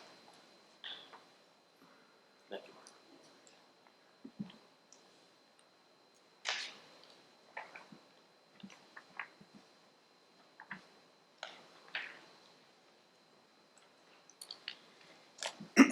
So I was here last month. I spoke extensively as to what I felt were my concerns for this location. And tonight I'm back here again with what I would say are 5 concerns based on the application by Jeanette LLC for the proposed development at 54 South Broad Street. My first concern is that at the 6/21 P&Z meeting, I testified to the lack of specificity regarding the layout of the motor fuel underground storage tanks. The latest plan set shows a detail of a 15,000 gallon split tank. Unfortunately, there's no other design details showing fill locations, vent locations, spill buckets, product piping, nothing. That design that you see was downloaded in about 3 minutes from either Containment Solutions or Xerxes website and plunked onto that site plan at the appropriate scale. But there's no other pieces of that system that are shown on that plan. And I would say to you, I think that this commission deserves to be shown where all those other components should be. So that's number one. Number two, at the last meeting, I raised safety concerns, right? That was the concern that the delivery vehicles were all going to park in front of the store and block the operator's view of the dispenser pumps, creating a significant safety hazard plus a spill hazard. The applicant has now provided a 50 by 15 foot loading zone adjacent to the western property boundary. Prior to last month's meeting, the town engineer recommended that the applicant provide horizontal geometries adequate for tractor trailer fuel supply in fire department emergency response vehicles. In response, the applicant provided 2 diagrams at 20 scale showing the entrance radii to the western curb cut from both directions, as well as exit radius to the east. Unfortunately, those diagrams are plotted on the old site plan dated May 31, 2022, and are not the most recent July 8th, 2022 site plan that's been revised.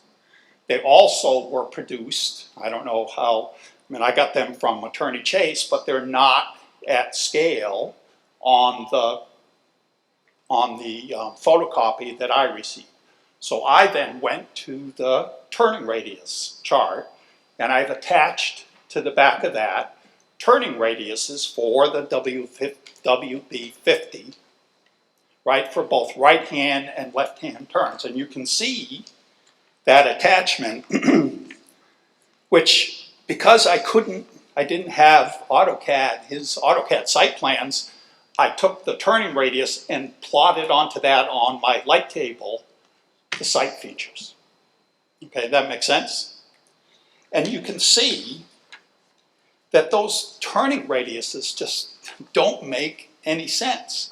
If he's coming in order to, first of all, to get into the site, he has to come from the east. And he has to go into, obviously, the western entrance. Right, so in order to hit that landing zone, so we have 2 opportunities. Either he's going to stop at the landing zone and then deliver product to the tank some 45 feet away, or he's going to pull across the top of the tanks and deliver product. Now, I understand that, well, I'll first say that in order to hit the landing, that loading zone, he'd have to come down and you would have to block off the parking spots, probably the first 4 on the western end. Because that trailer is so long, he's going to have to pull straight down and then back up into that loading zone. At that point, you heard Mr. McKinney say, the truck hoses are 20 feet.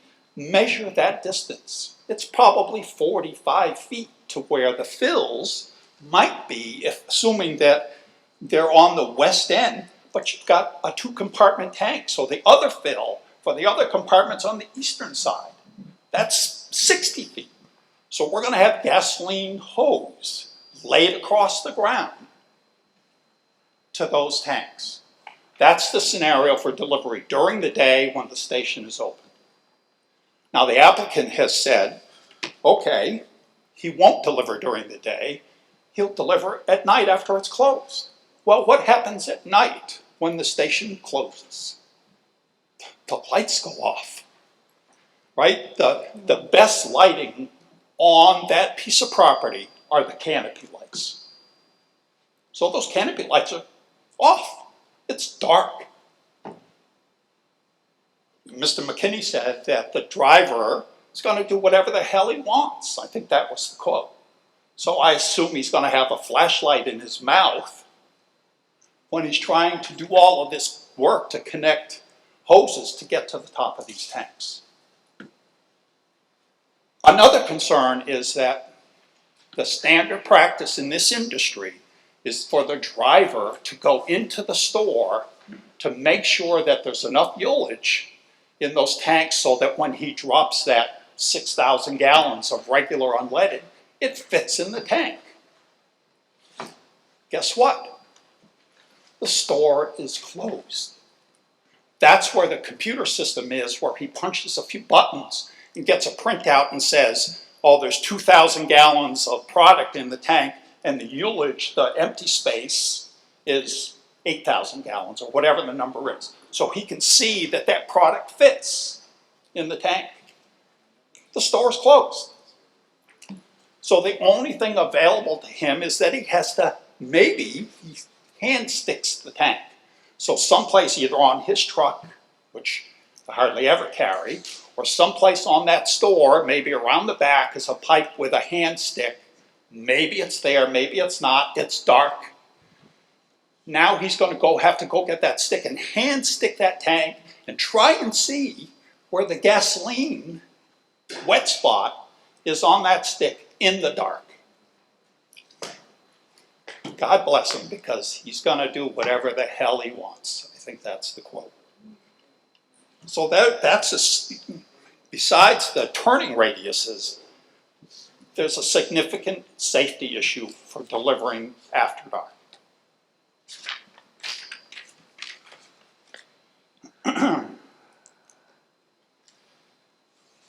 I think, so I think I made the point, you know, again, if he's in the delivery area or the landing area, it's such a huge safety issue to have fuel lines running across the pavement. He can't put out enough cones to prevent somebody from speeding in there and running over that fuel delivery line. The worst spills I've seen are those. That tank is dropping product at hundreds of gallons a minute.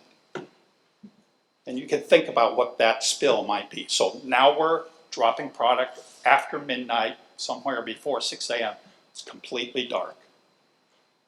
I just think the safety issues are huge. Notwithstanding the turning issues, which you said, you heard the engineer say, well, maybe it makes a K turn. I think they're 2 W turns. It's virtually impossible for him to make these turning radiuses in the site. I think you can see that on that drawing, that it's very difficult.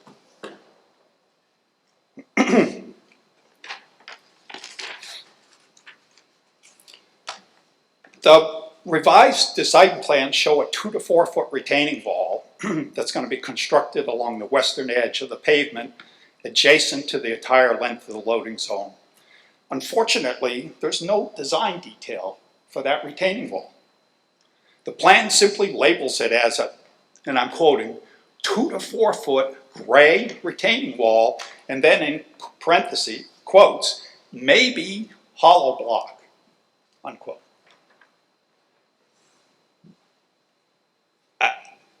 I can only recommend that this commission get the applicant to stamp a design cross-section of that wall.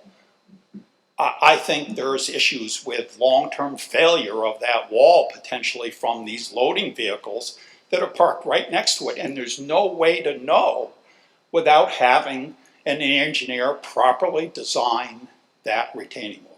And I would urge you to make that, if you're going to approve this, make that a condition of your application, that you get a stamped design from an engineer. My fifth point. On the site plan that we have in front of you today, dated July 8th, there is an area to the south of the proposed building that's called out as reserved for mechanicals coolers, in quotes.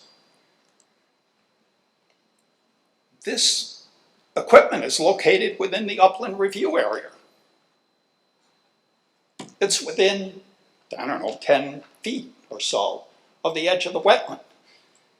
It was not on the plans that were approved by your Inland Wetlands Commission and Watercourses Commission, excuse me.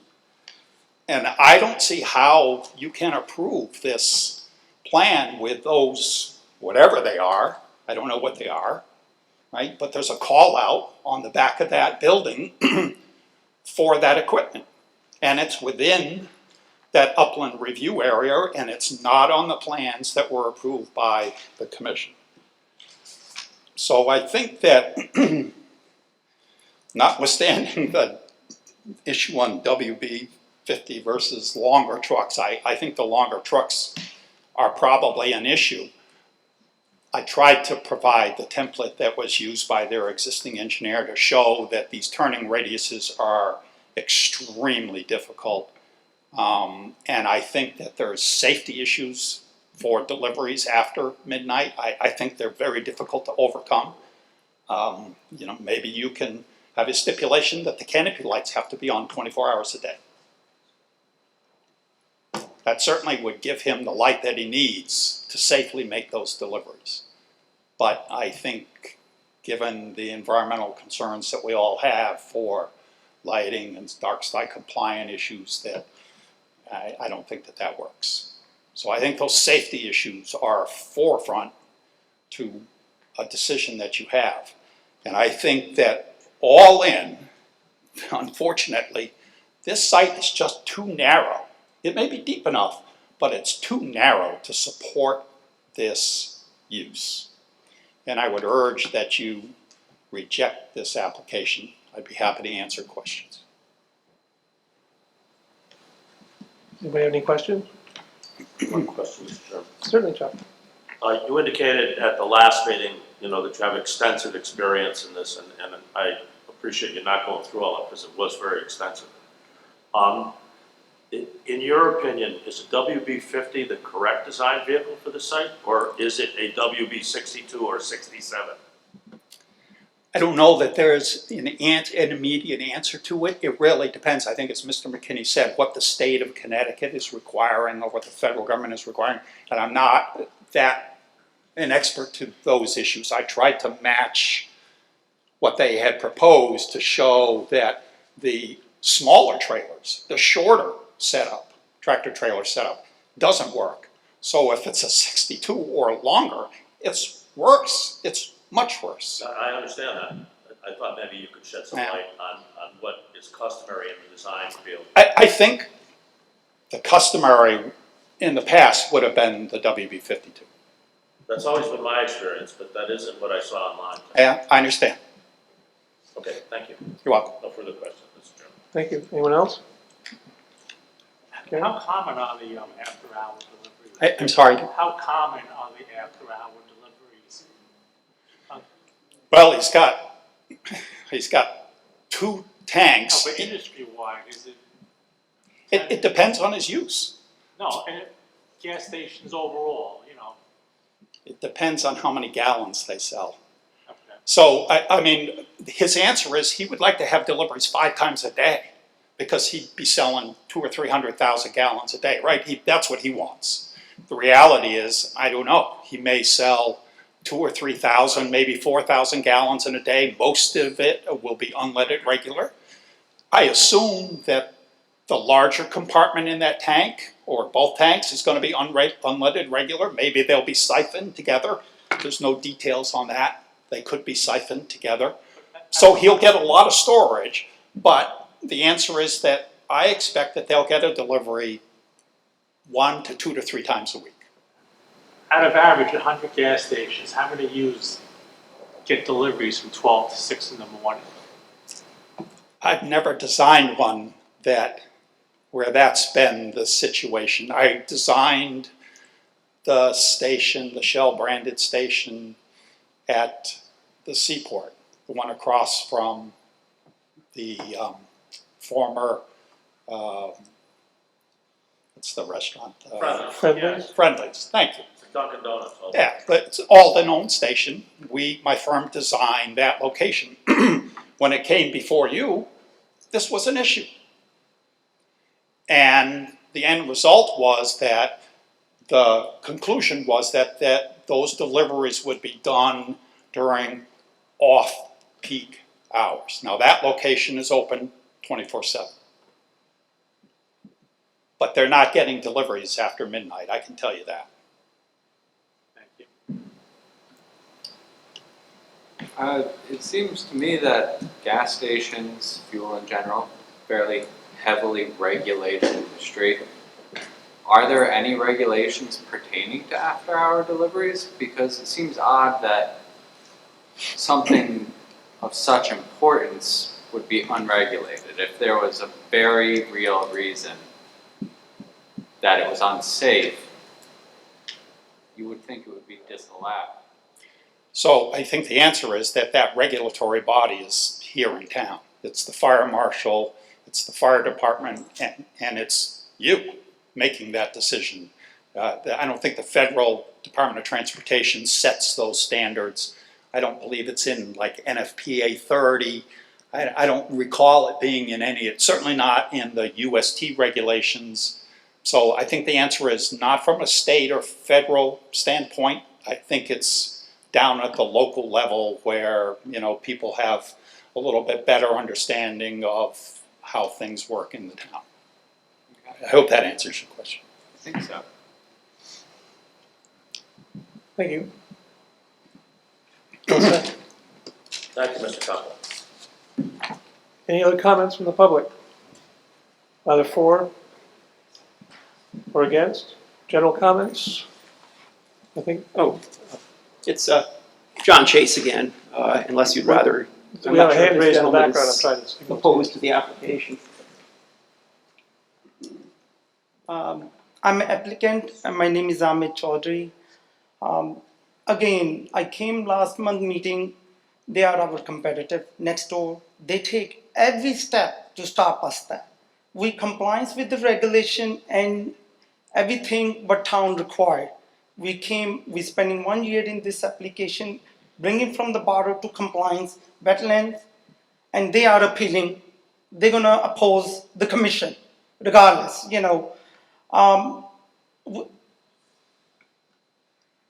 They brought some issue about the gas delivery. I own 25 stations and they close at night. Only one station open 24 hours. And all the deliveries, a lot of times they deliver at midnight. The truck driver have their own lights at the truck. And if the commission wants, we can leave the lights on to the site. You can add to the condition, we can do that. But they keep coming back with the comments. We addressed all the comments last month. We addressed the town engineer today. We addressed pretty much all the comments. And they're gonna keep coming back because we are next door to them. That's the whole key is. If they want to stop us they're gonna appeal to the court. They're appealing already to the wetland, wetland did a great job, approved my application. They didn't find anything wrong with that. So they're gonna go to engage the commission anyway, regardless whatever it is. I bought this property from PMG, and with the fuel contract, and we have to sell gas to this gas station. This is always gas station, and never been abandoned. Mr. Chase trying to abandon this gas station. It's not gonna happen. You know what I mean? If this deny application, I will come back again to whatever the requirement. I think I address all up-to-date requirement. That's all. Thank you.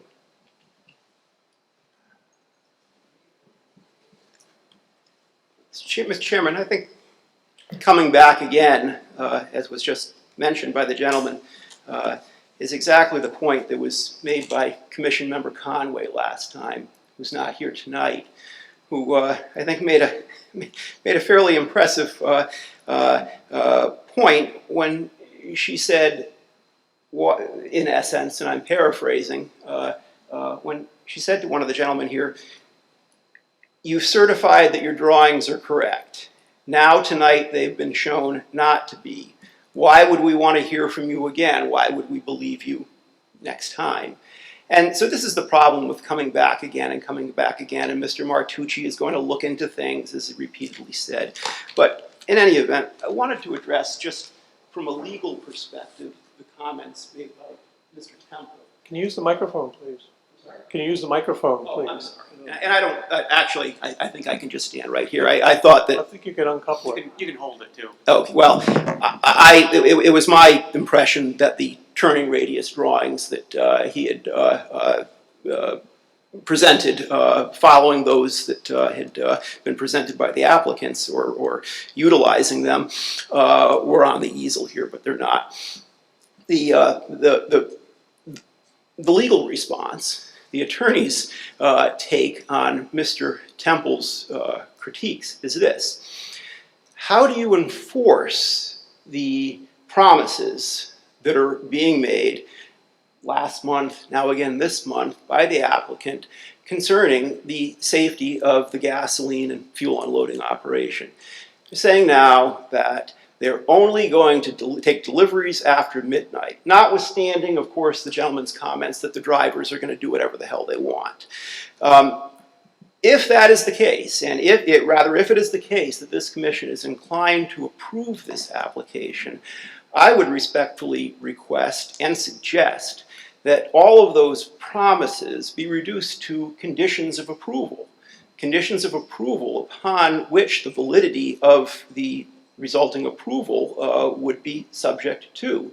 If the deliveries, in fact, wind up not taking place after midnight, if traffic is blocked, if all of these measures that are going to be taken are, in fact, not taken, what hook does this commission have to enforce? I would respectfully submit that the proper way to address that, if this commission is inclined, notwithstanding all that's been presented, to approve the application, that it be done specifically in the form of conditions of approval upon which the approval is specifically contingent, and not a scenario on which we're simply relying on complaints of neighbors, drivers, someone noticing the unsafe conditions of the hoses and so forth before something worse takes place. I think Mr. Temple made a comment, and I think it's certainly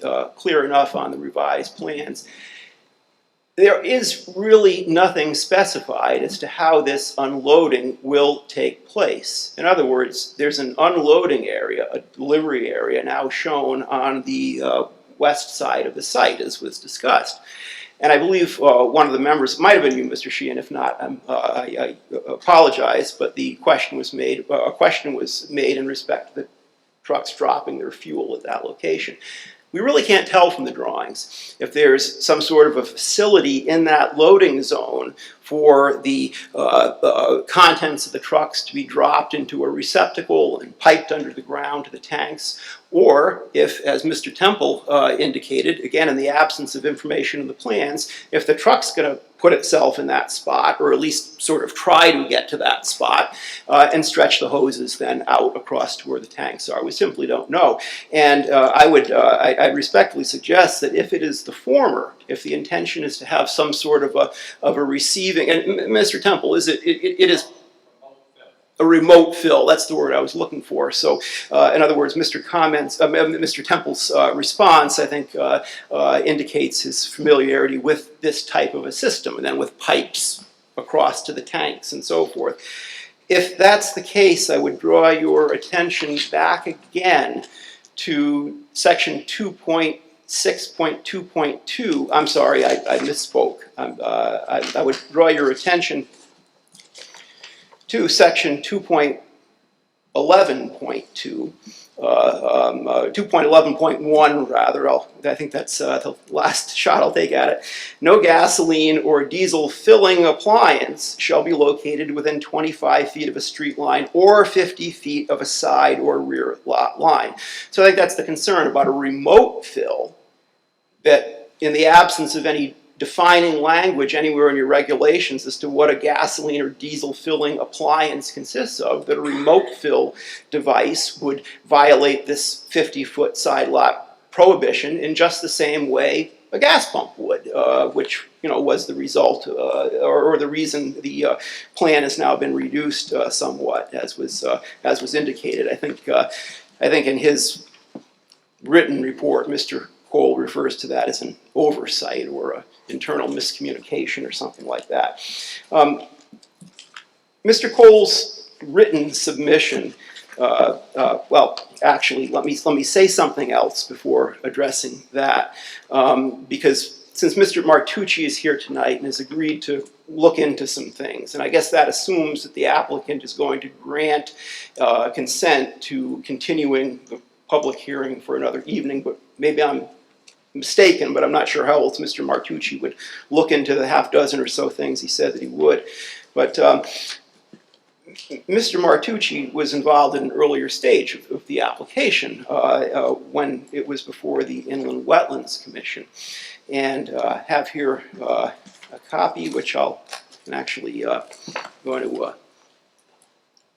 Excuse me, Mr. Chase, are you going to be on for quite a while longer or a few more minutes? Okay. I was going to take a break if you were to keep on going.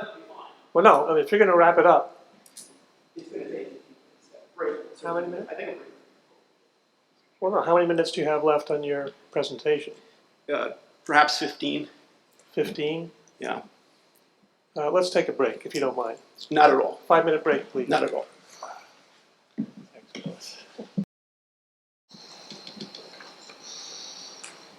I think we're all set to go ahead. Actually, the applicant's counsel is not here. I think we should.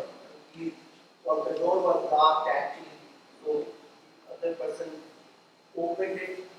So they I mean, I'd be happy to go right ahead, but I think it would only be fair. We'll give them a couple minutes. Sure, I understand. Yeah, there. There they all are. That's a long 5 minutes. Yeah, thanks. So I was, thank you, Mr. Chairman. I was about to say something about, in regard to Mr. Martucci's involvement in this application. However, during the break, Mr. Temple did ask me to point out one more thing with regard to the trucks and safety and so forth. And I think that Mr. Sheehan, you made a comment much earlier tonight that had something to do with that. And that was with the issue of trucks having to maneuver to the extent that it's necessary to back even a bit onto Route 1, that would be a violation of your regulations with respect to the loading area requirements. I don't think I said violation of the regulation. I said that it would be a safety concern. Well, no, I'm saying that would be a violation of the regulations, but I think that, I don't mean to suggest that we did that, but I wanted that, I know your town planner can point this out just as well as I can, but I believe that in the off-street loading berth requirements, there is a specific requirement that at 7.10.5.1.7, vehicle maneuvering necessary to utilize the off-street loading space shall take place within site boundaries and may not require stopping or backing to, from, or on any public thoroughfare wherever possible. So I guess the really question is it possible to avoid that situation? I mentioned before the break that Mr. Martucci had been involved at an earlier stage of the application before the Wetlands Commission. It's perhaps appropriate that there was some colloquy earlier, some back and forth about the storm scepter water system and the drainage system in respect to the site. Oh, I'm sorry. Um, As I said, at an earlier stage before the Wetlands Commission, Mr. Martucci had submitted a report of which I've given you a copy, and I note for purposes of the zoning proceedings tonight that the rain garden and the storm drain system paragraph that begins water quality about halfway through. The water quality volume is the volume of runoff generated by a 1-inch storm. The calculated water quality volume is 1.244 cubic feet. The rain garden's volume is 1.264 cubic feet, so just a very little bit more, below elevation 49.5. The rain garden will provide water quality improvement, infiltration, and infiltration before the runoff flows into the wetlands. And later on about the third or fourth page, where it says computations at the top, down, about 1.5 inches, 2 inches above the bottom of the square area on that page, it says P equals design precipitation. 1 inch for water quality storm equals 1 inch. Now, I am certainly not here to speak to matters of stormwater management, control, cleansing, anything like that. But I would point out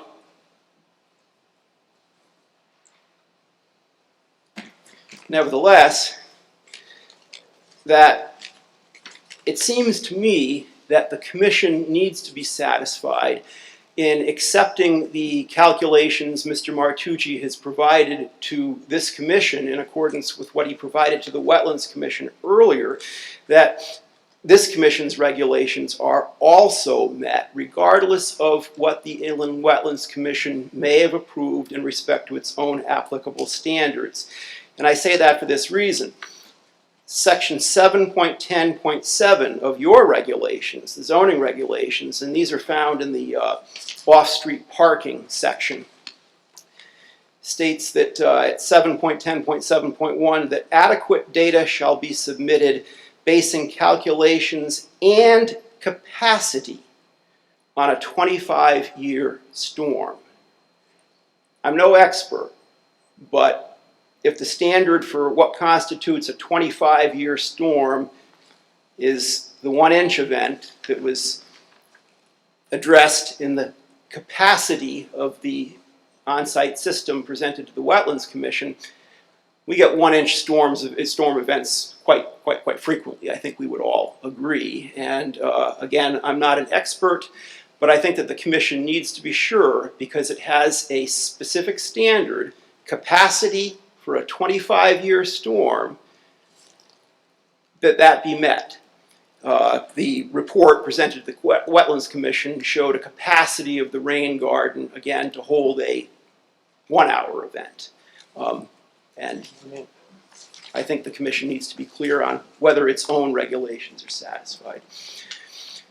Mr. Cole gave a run-through of a written submission that he made to the Commission dated July 13th. And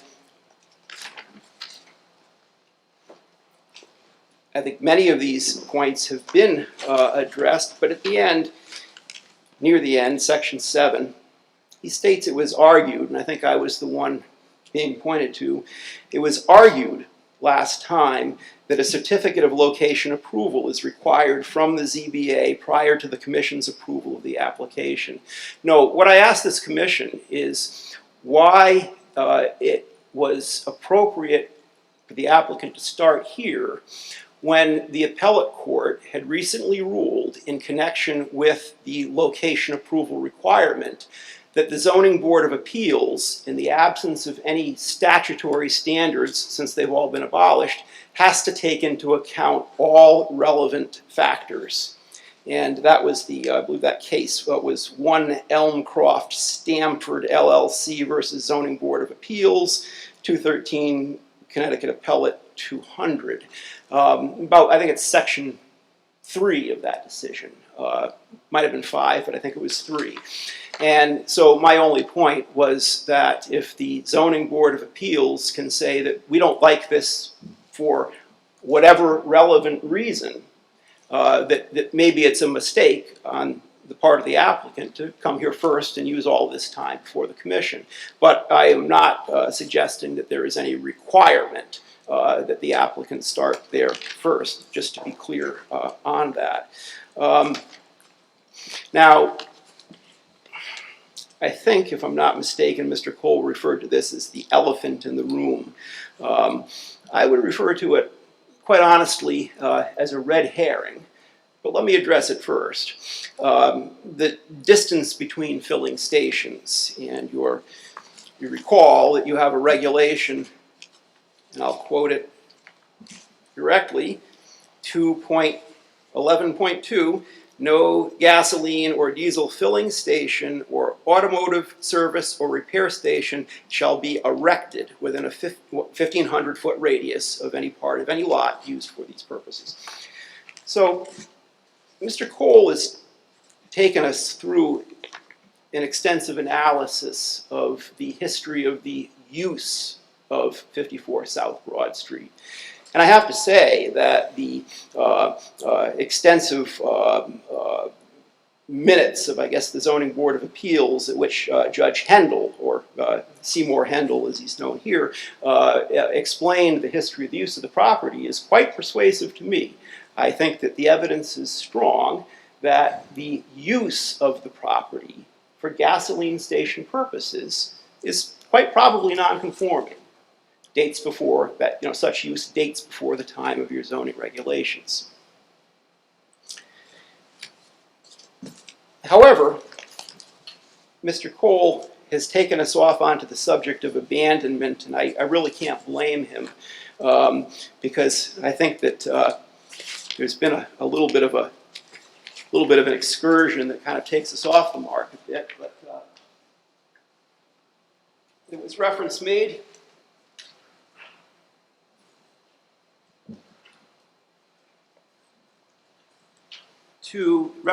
to an opinion that was given by Attorney Londrigan, who's not here tonight, obviously, and I don't mean to speak out of school in this respect. He does talk about the role of facts in determining whether abandonment of a non-conforming use has taken place. He says a Connecticut court has held, which unfortunately he doesn't identify, he doesn't give any citation, but let's take it at face value. A Connecticut court has held that removal of fuel storage tanks is not in and of itself evidence of an intent to abandon a use of property as a gasoline station.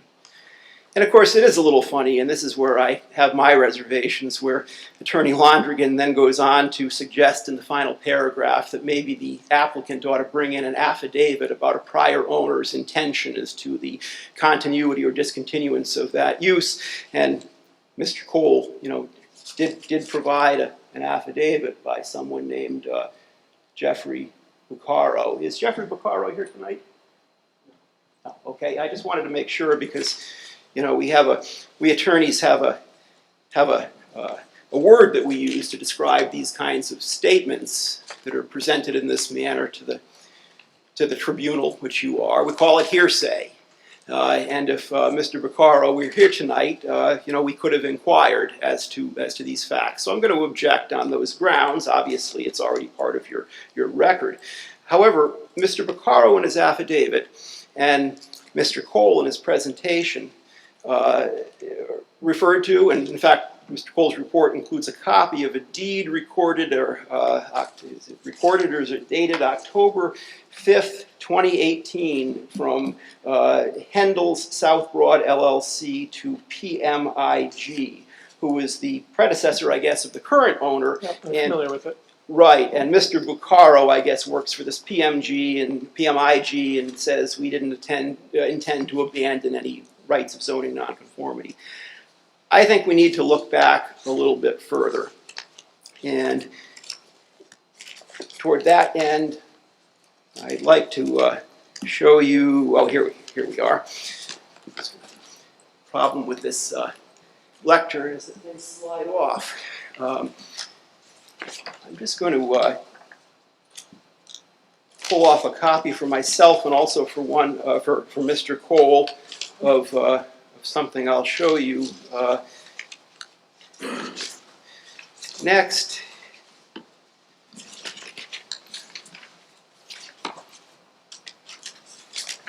And then I'll bring these copies up to the commission members.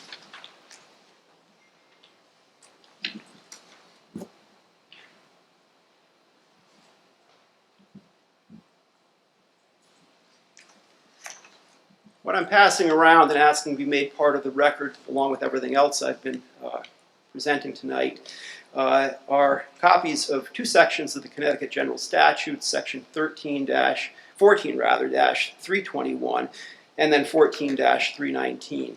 319 is simple. You have to have a license from the state to sell gasoline.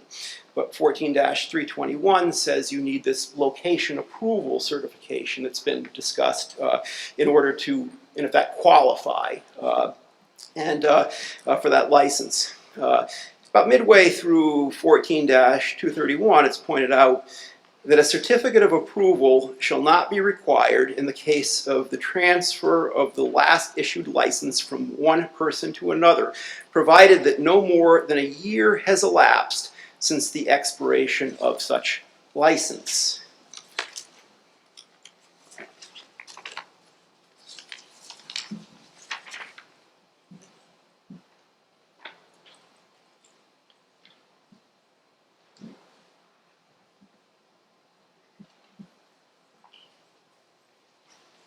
What I'm passing around now is something that I was able to find as readily as any one of you can find through the facility of the state website, State of Connecticut website, ct.gov.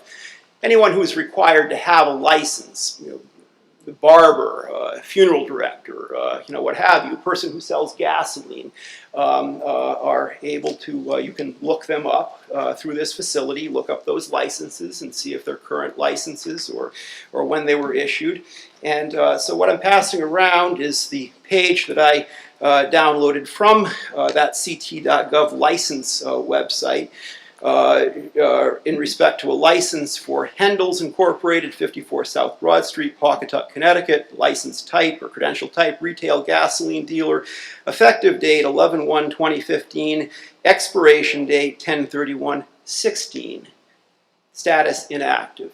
That is the last issued license I was able to find on this site for the owners prior to PMIG, Hendels, and I certainly, well, I'll just move along and say that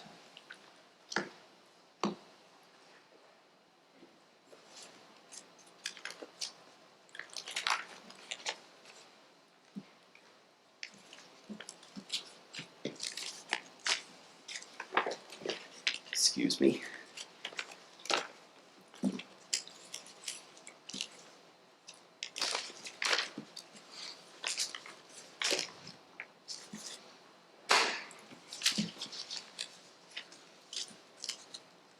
Here we are. Unfortunately, I've got to disagree with a comment that was made by someone earlier that Attorney Londrigan's synopsis of the law in respect to the discontinuance of nonconformities is, I think, to paraphrase, pretty much says it all. Because what he doesn't address is what your own regulations say on that subject. At 2.6.2, abandonment and discontinuance, and this is in respect to non-conforming use and bulk, 2.6.2 states that, in part, the term abandonment shall mean the voluntary discontinuance of a use, including but not limited to an intent not to reestablish such use by the owner. So far, so good. And then the regulation goes on to say, any one of the following shall constitute prima facie evidence of permanent intent to abandon, which prima facie evidence may be rebutted by the owner. And then under that, at subsection 2.6.2.2, one of those things that, according to your regulations, shall, which you elsewhere define as mandatory, shall constitute prima facie evidence of abandonment, intentional discontinuance of non-conforming use for 12 consecutive months. You do go on to say that shorter temporary interruptions, effectively don't count, don't terminate the right to resume such uses. Well, what I've shown you is that the last license for the sale of gasoline on the site that could be found through a diligent search online that I welcome anyone to repeat for themselves, expired in October 2016, and a deed was shown from Hendel's to PMIG in October 2018, very nearly 2 years later. And I want to relate this back to the statute concerning the location approval. This is a discontinuance for more than a year, or I don't have the language of that statute directly in front of me, but you do. And I explained earlier how it works, that a discontinuance, an expiration of the license, non-renewal for more than 1 year will result in needing to obtain a new location approval from the town. Otherwise, it's good forever. If you keep your license up from year to year, even if you transfer it, you don't need a new location approval, as that statute makes clear. Why would Hendel's not renew their license? Why would they not renew their license, knowing, or at least being on notice of the law, as we all are, that doing so would result in killing, for lack of a better word, their location approval that they had had since about 1963, according to the information from the time that was applied for by Seymour, subsequently Judge Hendel. Your regulation says at 2.6.2 that discontinuance for more than a year, more than 12 consecutive months, is prima facie evidence of permanent intent to abandon a non-conforming use, which prima facie evidence may be rebutted by the owner. So, if we're coming back next month, if the applicants consent to a continuance, show me evidence that, I guess I'm directing my comment to the applicants, show me evidence that Hendel's renewed their license in 2016. Show me that they had a license in 2017 for the site. Show me that it was maintained subsequently and transferred to PMIG. It doesn't matter that PMIG, as stated in the affidavit, never intended to intentionally discontinue any zoning nonconformities or whatever the language says. It had already happened. I said to you, however, that the elephant in the room is really a red herring. Because this isn't about use. This isn't about the use of the site as a gas station, which is either allowed or is permitted under the zoning regulations. You all know what a zoning use is. What we're here about, I think one of the central issues is your regulation 2.11.2, no gasoline or diesel filling station, etc., shall be erected within 1,500 feet of another. Now,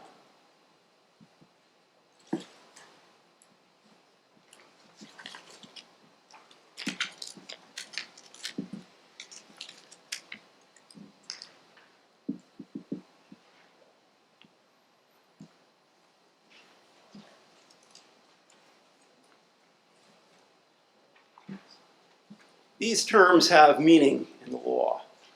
So I consulted a standard reference source, Black's Law Dictionary.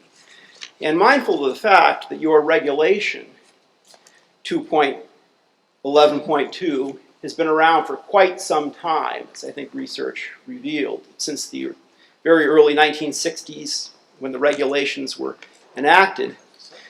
I looked to the 4th edition of Black's Law Dictionary, which dates from around the same time period. You know, we've been instructed lately by our current Supreme Court majority to look to the original intent of language. Well, whether I've picked the correct dictionary or not, I don't think we need a dictionary to tell us what the word erect means. Erect, according to Black's Law Dictionary, after the part about royal charters, goes on to define erect to mean, as a matter of law, construct. The case cite says that construct is synonymous with erect. And then later on, under erection, right after that, raising up, building, to build, construct, set up, and there's a cite to a Massachusetts case that there, at the end, that there is a distinction between erection and maintenance.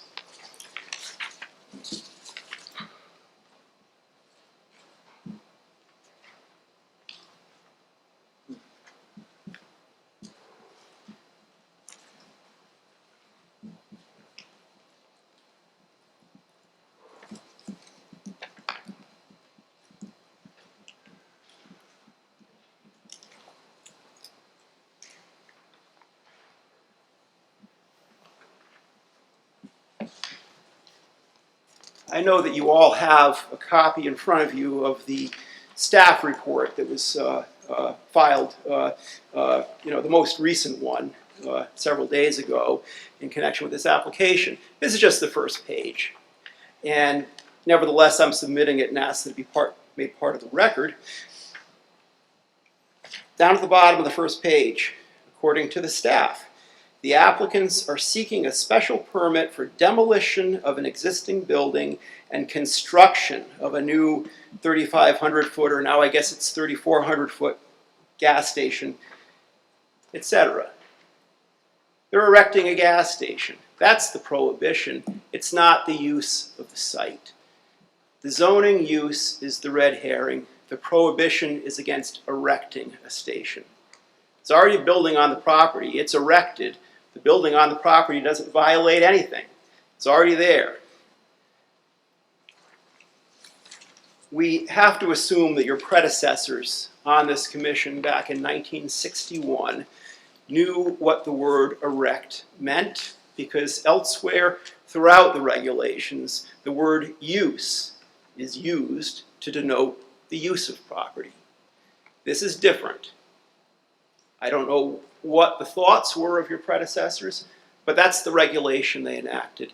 Unfortunately, and just referring back to the opinion that was provided by Attorney Londrigan, unfortunately he didn't really address that part of the regulations at all, nor the part about your own requirements for proving discontinuity and then shifting the burden as it is to the applicant to rebut. But on the subject of erection, your regulations are very specific. It's prohibited within 1,500 feet of any part of a lot used for gas station purposes. I don't know what more to say on that subject. So thank you very much. And as I said, if the applicant chooses to exercise his right to request that the public hearing, or to consent to a continuance of the public hearing for another month, perhaps we'll have some answers to these questions that have been raised. Thank you and have a good evening. Question, sir? Oh, yes, I'm sorry. If Londrigan is correct that the courts have decided that abandonment needs to be a positive step, then it would seem that our regulations about abandonment and prima facie evidence are irrelevant. Actually, oh, I'm sorry. I don't mean to step on your words, sir, but what I tried to point out when I read through 2.6.2 in part was that where it says the term abandonment shall mean the voluntary discontinuance of a use, including but not limited to an intent not to reestablish such use by the owner. That is in perfect accordance with what our courts have said again and again. and as Attorney Londrigan reports. But what he didn't do was to say that you've imposed a further standard, really a procedural standard.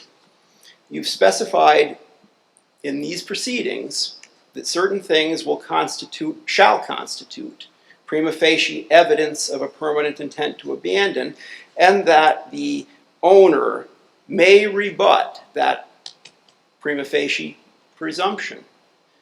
So you've really adopted a rule of procedure. I would argue, rules that say what constitutes evidence and how the owner may rebut. I don't see anything that is not consistent with what Attorney Londrigan said. I just wish he had pointed out what your regulation says. Now, if your regulation has been overruled by a court, well, you should repeal it by all means. But until such time, I can only expect that the regulations will be applied as written. What I maybe read in too much into Londrigan's letter was in fact that the courts do overrule our regulation. Well, that may or may not be correct. I can tell you that your regulation has been before the courts long time ago in a case called Burson versus Zoning Board of Appeals, 26 Connecticut Supplement 475 back in 1967. This involved a gasoline station or a proposal in Rocky Hill. The court pointed out there are 3 municipalities that have, well, Rocky Hill's regulation was in effect the same that you have, couched in terms of erection, not use. And while the court noted that there were only 3 towns that it could find that had such a regulation, Rocky Hill, Glastonbury, and Stonington. The court, in relevant part, found that rule to be non-confiscatory, which is to say, if someone was claiming here that I have the right to operate a gas station, the application of that rule takes away that right. You've taken my property unconstitutionally. The court said no, it's a perfectly valid regulation. The facts aren't quite the same as here. In other words, I'm not relying on it as authority as to what you should do in a case where there is a non-conforming use, but it's proposed that the existing erected gas station be demolished and a new one be erected. The court hasn't addressed that. It happens from time to time that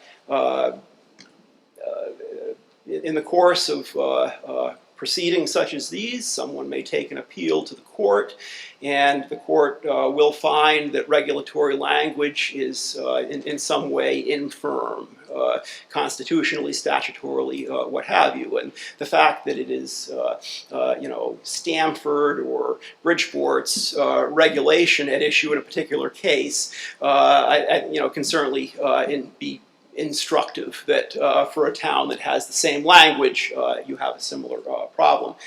There's been no evidence brought forward by, or no argument brought forward by Attorney Londrigan or Attorney Cole that your regulations are wrong in that respect. In fact, they've said nothing about it.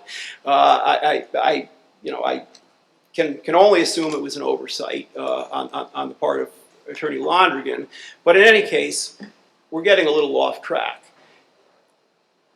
Point 1, Attorney Londrigan says that the removal of the gas pumps, according to the gas tanks, according to one unidentified Connecticut court, isn't enough. I'm showing you that there's something else. The discontinuance by Hendels, the allowing of their annual license to expire and not be renewed for a period of more than a year, which the relevant statute provides, in effect, voids their location approval. It's hard to imagine that I'm not going to resort to imagination or citation to other logical explanations, as Mr. Cole has done in a few places. Hendels, as we all know, was in the gas business for a long time. Presumably, they knew about licensing requirements, location approval requirements, and so forth. They did what they did. Their license expired for more than a year. It negated their location approval. Why would you do that? Unless it was your intention to do that. In combination with the removal of the tanks and their non-replacement for how many years, Mark? Right. I think we've satisfied the requirement of the unidentified court cited by Attorney Londrigan, who said that just the removal of the tanks is not enough. I'd agree with that. We're showing you more. Your regulations say that now the owner, through Mr. Cole, has the opportunity to rebut that evidence. Thank you. Thank you very much. Have a Thank good you. Yeah. Before we get to the rebuttal, I was just going to open it to the public. I jumped the starting gun a little earlier. So before we get to the rebuttal, are there any comments that are not on this sheet for general comments, pro or con of this application? Hearing none. Attorney Cole, it's yours for the rebuttal. Thank you. There are a couple points that I want to let my professionals speak to, and then I'll answer any questions that you guys might have as well and address some of the more legal side of things.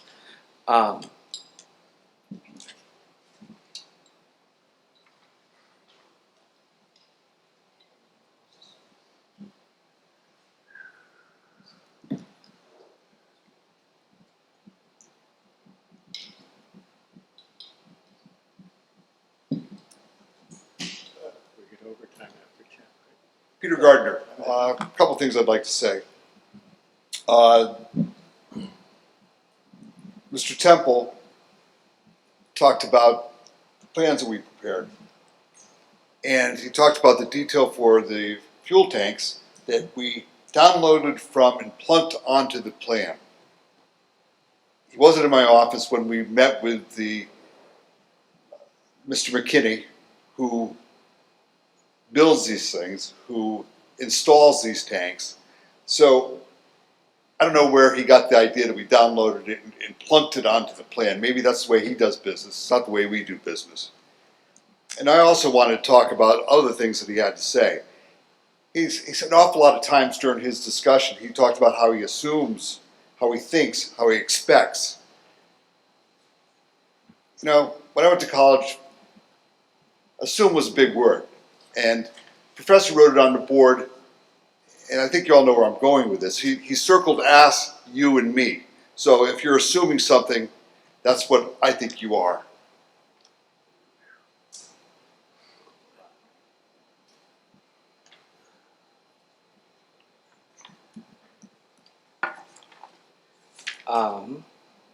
Attorney Cole? Yeah, go ahead. Let's not have any more name calling back and forth, please. Yes. Thank you. Proceed. I apologize for that. I don't know if it's accepted, but I'll take it for now. As far as speaking to Mr. Temple, there's no additional requirements to have additional, all of the diagramming to putting where every piping and everything is going with regard to these tanks. We've depicted the tanks. There's nothing in the regulations that require more than that. As far as safety concerns go, I think my client can speak to that pretty well. As far as deliveries at night, I think there was a question earlier about deliveries at, how common is it to have deliveries at night within the fuel? And maybe you can speak to that real quick, Ahmed, or even Martin. Martin, come here. Just speak to the deliveries at night was the question. Oh, well, obviously, there is a tank level sensor system in every gas station, but some of the standards industry, the guys stick the tank before they get there. They see how many inches are in the tank. Everybody has a tank chart on their truck. It's common practice. It's been done since the beginning of time. You know, they make sure the delivery gets made. Nobody has lights in their mouth. You know, at least none of my guys do. Running around. The light is well. The parking lots are well lit. You know, obviously there's shelters on them so they don't go to opposing property owners, but most of the sites are well lit, and the delivery is made on a standard industry standard. You know, you have 20 foot of hose, and if you get 20 foot from that spill containment manhole, there's a spill containment manhole that's sitting on the top of the tank that'll handle 5 to 15 gallons, whatever's put in there. Any spill that goes in there goes into this containment issue, and it's done. Okay, like I told you earlier, you know, there's overfill alarms, there's positive displacement shutoffs that physically shut the product from going in from the tanker into the truck. If it hits a certain percentage, you know, it's usually 95%, that thing stops. You can't unhook your hose, you can't do anything until you bring the product down in that tank. That's just the way it is. You know, so I understand the safety concerns, but there's nobody running around that pays the kind of insurance we do or haulers do, that are running around the middle of the night dropping fuel unregulated and not sticking tanks and not knowing what they're doing, how they're doing it, and what they do. They do it every day of the week, day in and day out, and that's what we do. Do the trucks have lights on them? Oh, absolutely, yeah. The whole, where all the valves are lit, Okay. where all they're lit. They're very well. And with LEDs, That's right. It wasn't as good as it is now. But now They're with the under, LEDs, so the whole undercarriage is lit up. yeah, You oh can yeah, see what you're doing. absolutely. That's what I thought. And there's a bar that goes up, so you have to. The brakes lock when you put the bar up, when you hook to it. It's not as. I know everybody thinks it's unsafe, but it's safer than people think it is. Thank you. All I say. Any other questions from? I have a question for the attorney on Yes, loading area. And I'm just looking at Keith's report again, and I guess when I saw the 15 by 50 loading zone, I thought it was implied that that's where the trucks would unload. But I'm looking at your review, Keith, and I see that the loading area would be used for convenience store deliveries and not fuel deliveries. Right. That the fuel deliveries would still be made over the tanks. Yes. So, okay, so. That's my understanding. And I think he testified to that earlier. I misunderstood that. I'm sorry, I misunderstood that. I just wanted to clarify it because, you know, points were made about, you know, there was no information on the drawing about where the fill pipes were for the tanks and that sort of information, and sort of an implication that the filling was going to take place within the loading area, and that would be a fill appliance that is located too close to the property line. Right. That's not the case. No, The fills a center line of the tank. Yeah. Whatever the center Got line. it. I thought that what was being done with the 15 by 50 loading area along the westerly side was that, you know, in the absence of you know, actually showing where the fill pipe remote fill was, that it was a remote fill, but it's not a remote fill. Okay. And as far, Mr. McKinney's kind of gone into the lighting that is provided at night, and Mr. McKinney, the question that was specifically asked was how common it is to deliver at night. Every day of the week. Every day of the week is what he said. So these companies are running 24/7. And so he's testified to the lighting that's provided to provide safety when they're delivering at night. They're doing this as a regular course. If there's a necessity to turn the lights on at night, that could be added as well. We have no problem with that on the nights where there's going to be a fuel delivery. Mr. Temple offered up talked about the retaining wall and offered up a condition that detail be included on the final plans. The applicant has no problem with that.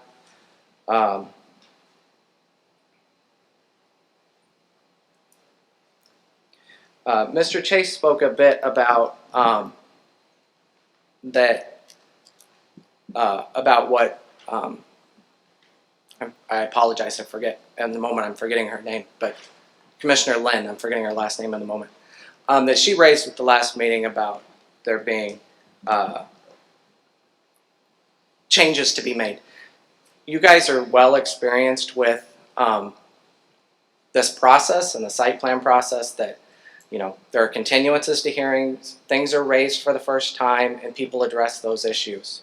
That there might be some incompleteness that up front that precludes the application is erroneous.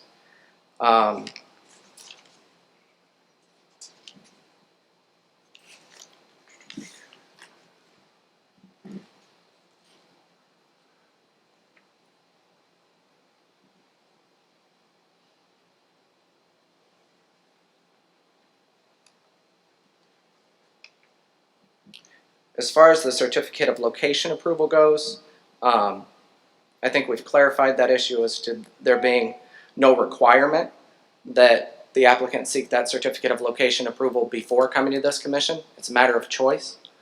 And so there's nothing requiring that to happen, even though there may be some court case that has implications when we get to that location approval before the Zoning Board of Appeals. That is for us to address then. It doesn't impact the commission's decision on this application. And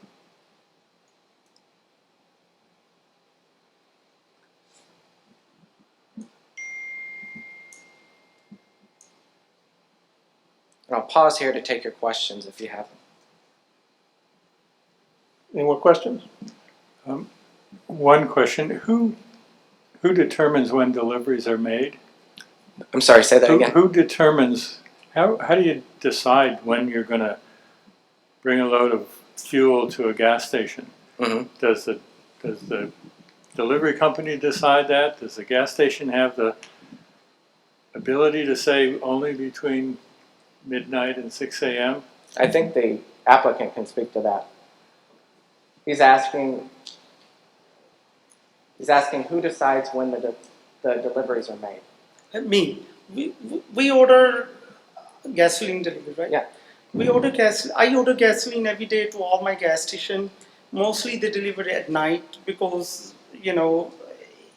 afternoon, evening time is a rush. So all delivery get pending late at night, and they deliver after midnight too. Bunch of station for me. So it's the operator's decision. Yes.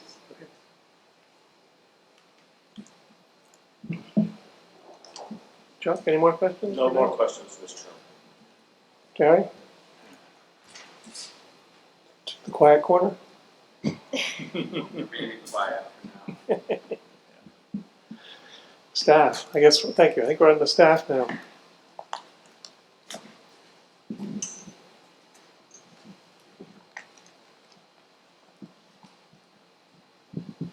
But with this application, a lot does come down to the abandonment issue, as we've heard tonight, and we've referenced the town attorney opinion here a lot, which doesn't come to a conclusion about yes or no, but sort of provides guidance as to making that decision.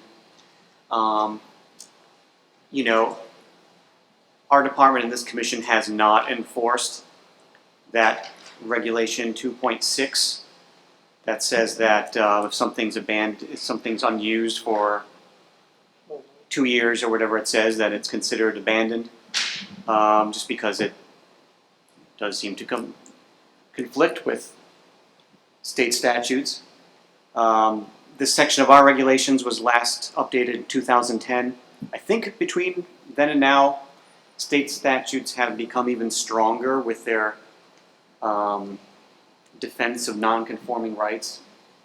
The statutes were updated to say that even if a building is demolished, it doesn't necessarily prove abandonment. So the state statutes are so strong in protecting someone's non-conforming rights that we basically don't go there, even though our regulations says that. It seems like even if you do look at it as a procedural thing, where the owner has to sort of prove that they haven't abandoned it, that is what the applicants have been trying to do here during this hearing. The minor thing that was mentioned is the walls, the retaining walls over 3 feet. needing an engineering stamp. That is something that will be required during the building permit stage. Right. The building official will require an engineering stamp to make sure it's built correctly when a retaining wall is that high. The stormwater has been addressed at both the wetlands and PZC levels by the town engineer, who's reviewed their drainage studies and is very thorough in his review, and he did have comments about the stormwater that were addressed to his satisfaction before this hearing. That's another thing I want to mention is that the staff report mistakenly doesn't mention the town engineer's latest comments of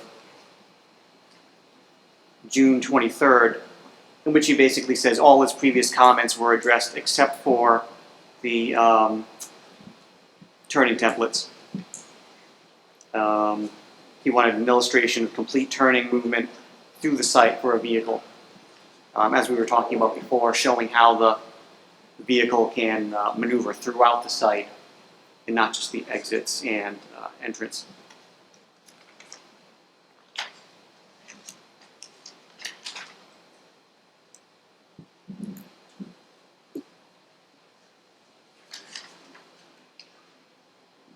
Since the last meeting, I'm sorry, Keith, the town attorney has not gotten his satisfaction on those drawings yet? Is that what you're saying? town engineer. Town with, engineer? With regards to the turning templates, that's right. Thank you. We did receive additional. His question was not necessarily entry from the street, that's been demonstrated, but that intersite maneuvering, thank you. And intersite turning around the pumps. Yeah. What happens in the center of the site? How do you?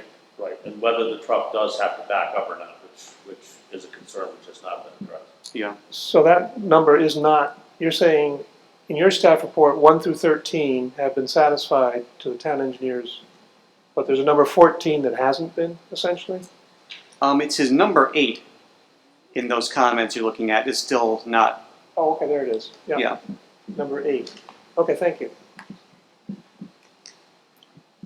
Yeah, we did get comments from the WPCA and Westerly Water that they had no issues with the application.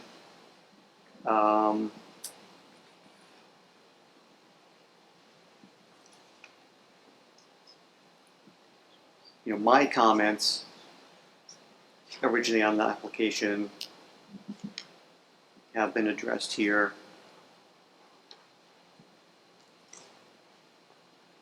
So if this were to be approved, the report has recommended stipulations 1 through 7.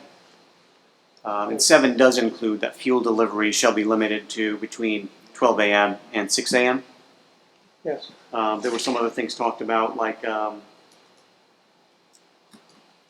final plan shall reduce the size of the building to 3,400 square feet or 68 by 50 feet.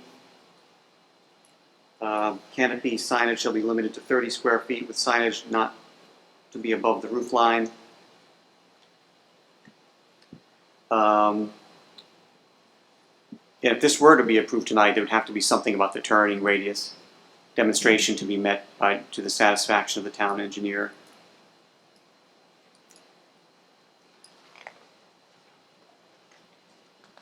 And what about, Chuck brought up the existing sign being in the middle of the sidewalk, future sidewalk. The post, or the leg, I guess it is. Yeah, that's true. That could be another one. That detached But if sign. If it gets moved, does it take away a parking place? No, there's no parking on that side. I don't think so. Let me take a look right here. I looked, but I think there are 2 parking places. There are 2. Just see if the 5 feet gets it. They may have to change the size of the sign, or can't deliver it over the wall, but they just have to move the posts. They've got plenty of room to move the posts. Okay. Without encroaching on the parking. So would you? To be fair. We could have a stipulation to that, moving the post out of the sidewalk area? I think with respect to the sidewalk, it's that the sidewalk easement runs from the northwest corner to the northeast corner of the property, which is not clear on the plan, and that the sign will be moved to accommodate the installation of the sidewalk. That's fine.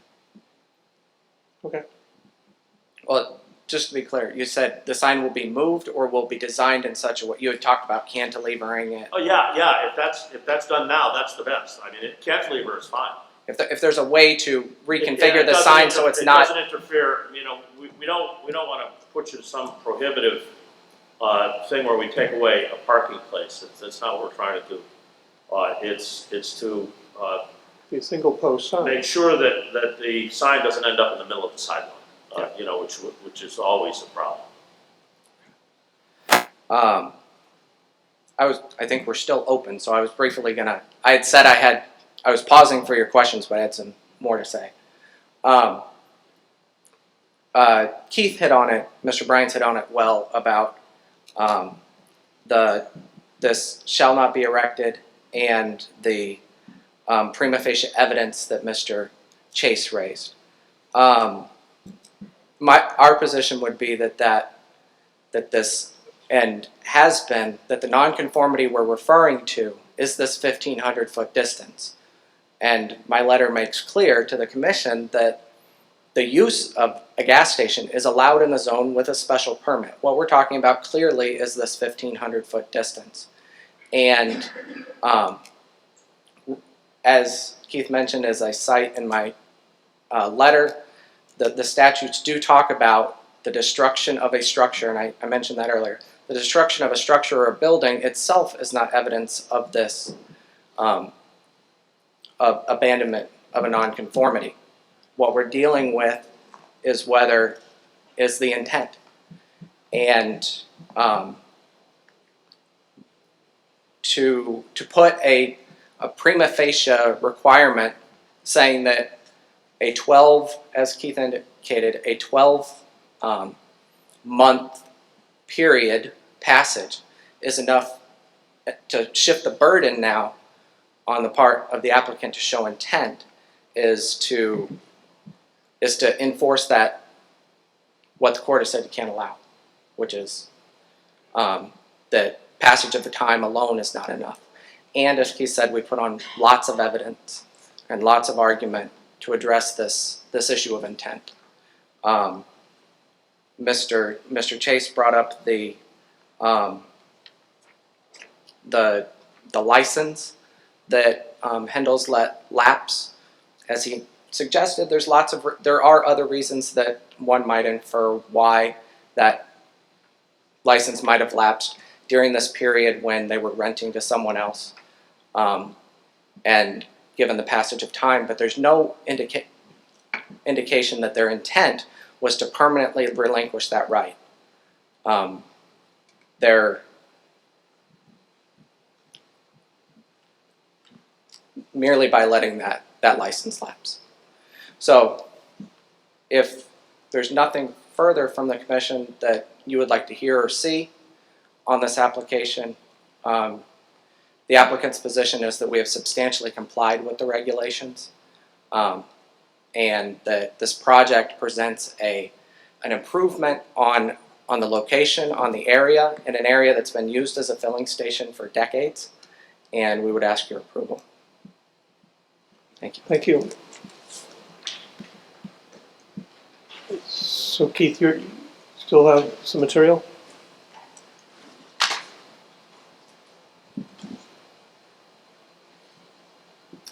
No, I think that's it here. And the votes here are a decision concerning the waivers requested and the special use permit. My question to you is on your application status, you say the hearing must be closed tonight without a further extension by the applicant. And then you go on to say the longest this hearing could be kept open with the maximum extension is 8:25. So you're saying we could keep it open to 8:25? If they grant us an extension to do that, it could go that far. Okay. Thank you.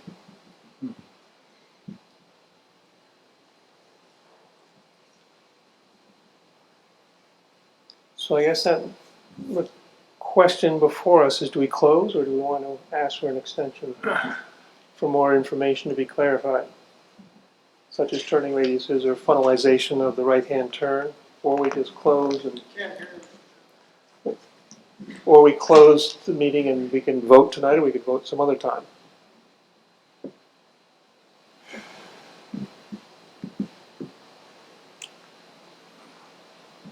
Seems to me that most of the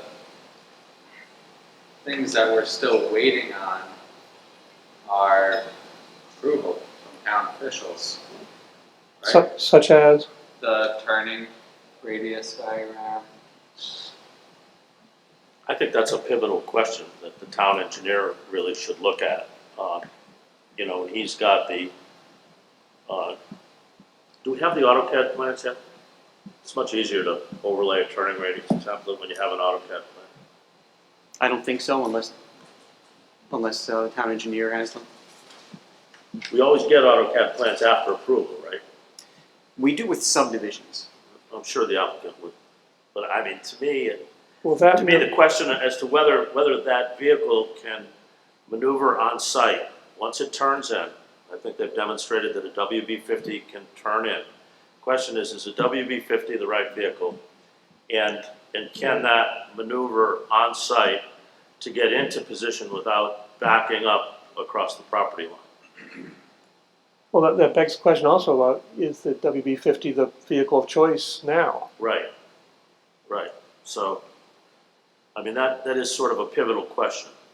And do we Not put, sort of, it is. but is that made into a stipulation, or do we wait, want to keep it? Well, then you're putting the town engineer in a position, I think, where he is gonna deny an application. If he finds that it can't be done, Right. we've approved an application, and the town engineer, you know, has, Yeah. this, I would prefer to, you know, reconcile that issue, or at least from my perspective, it is such a critical issue. Mhm.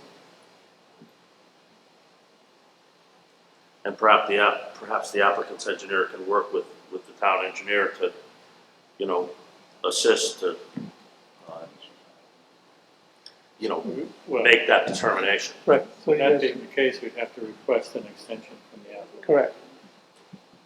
We'd have to request, and if they don't grant it, then we're in a position where we have to act on it. Right. Okay. What do you think, Gary? Ask. I would ask for the extension. And to be clear, if they don't grant the extension, you'd have to close the hearing tonight, but you wouldn't have to decide tonight. You still have 65 days to Understood. decide if you need more time. Could we get the attorney's opinion in that time, or is that evidence that would not Attorney or town engineer? be? Attorney. Attorney also, yeah. Would that, you couldn't get that after the hearing's closed? Or you could? Technically, you can. You can get comments from staff. So what would be asking the town attorney? I'm a little fuzzy at the moment, but I think I could come up with something. Okay. There are a lot of questions floating around for me to. So just so I'm clear, your question is to have the town attorney rule on some of these issues that have been brought up. I think it's a good idea I need to also. digest it and come up with a Yeah. clear question. Which Right. At the moment, at 10:15, I can't. It would be far better than having to imply from what he's written. Yeah. If he could be more specific about what how the state views abandonment. Because we've been using essentially that very high standard for a long time, where we've had to do drive-throughs and other kinds of, had to approve them where we would rather not, because we are of our understanding that the Illegal, yeah. legal Immediately be definition challenged. of abandonment is so stiff that we basically have no choice. It'd be good to have a little bit of a explanation from the town attorney with appropriate citings and that sort of thing, so that we can have it at hand and supply it to applicants going forward. So let's first off I think we should ask if we can get the extension. Yep. And then if not, we'll go ahead with getting our advice from the attorney as a staff report. Okay. Mhm. Okay, So, I'm good with that. Yeah, I'm good with that too. so Attorney Cole, Yes. would you grant us an extension to keep this hearing open? Yes, my question would be for how long does the commission need?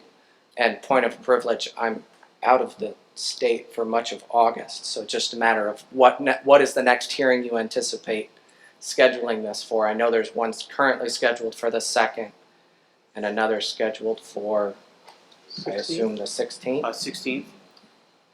Honestly, both dates are difficult with our schedule because the next meeting we have the cannabis regulation. In the meeting after that, we have 2 pretty significant applications. So I guess,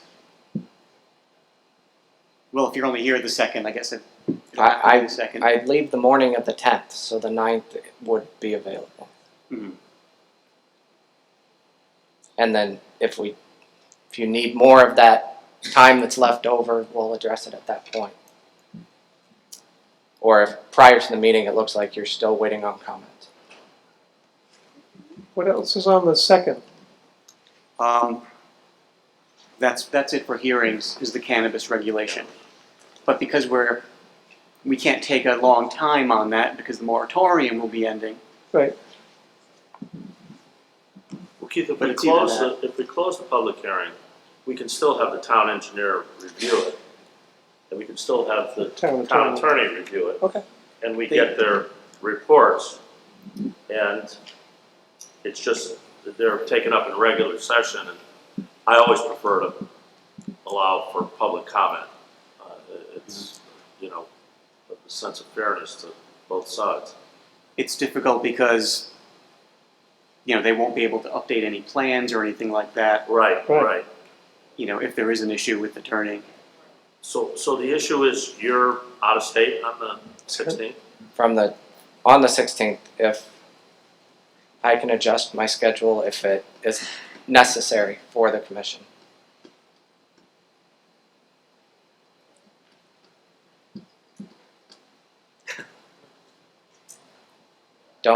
Don't make this decision based on my schedule. Okay. We're No, I'm looking at Keith. my duties to my applicant. I'm looking at Keith and the town planner's schedule. Yeah, like I said, both meetings are difficult in different ways. Right. You know, the 16th has 2 large hearings. 2nd has cannabis. You What's know, maybe the next we meeting can. after that? First one in September, which would be No, too we're late. Okay. It's past the time limit. Okay. You know, I guess we can go for the August 2nd and hope for the best and hope there's enough time to deal with the cannabis issue. And, you know, maybe if there needs to be a special meeting to deal with one of these, we might have to do that in August.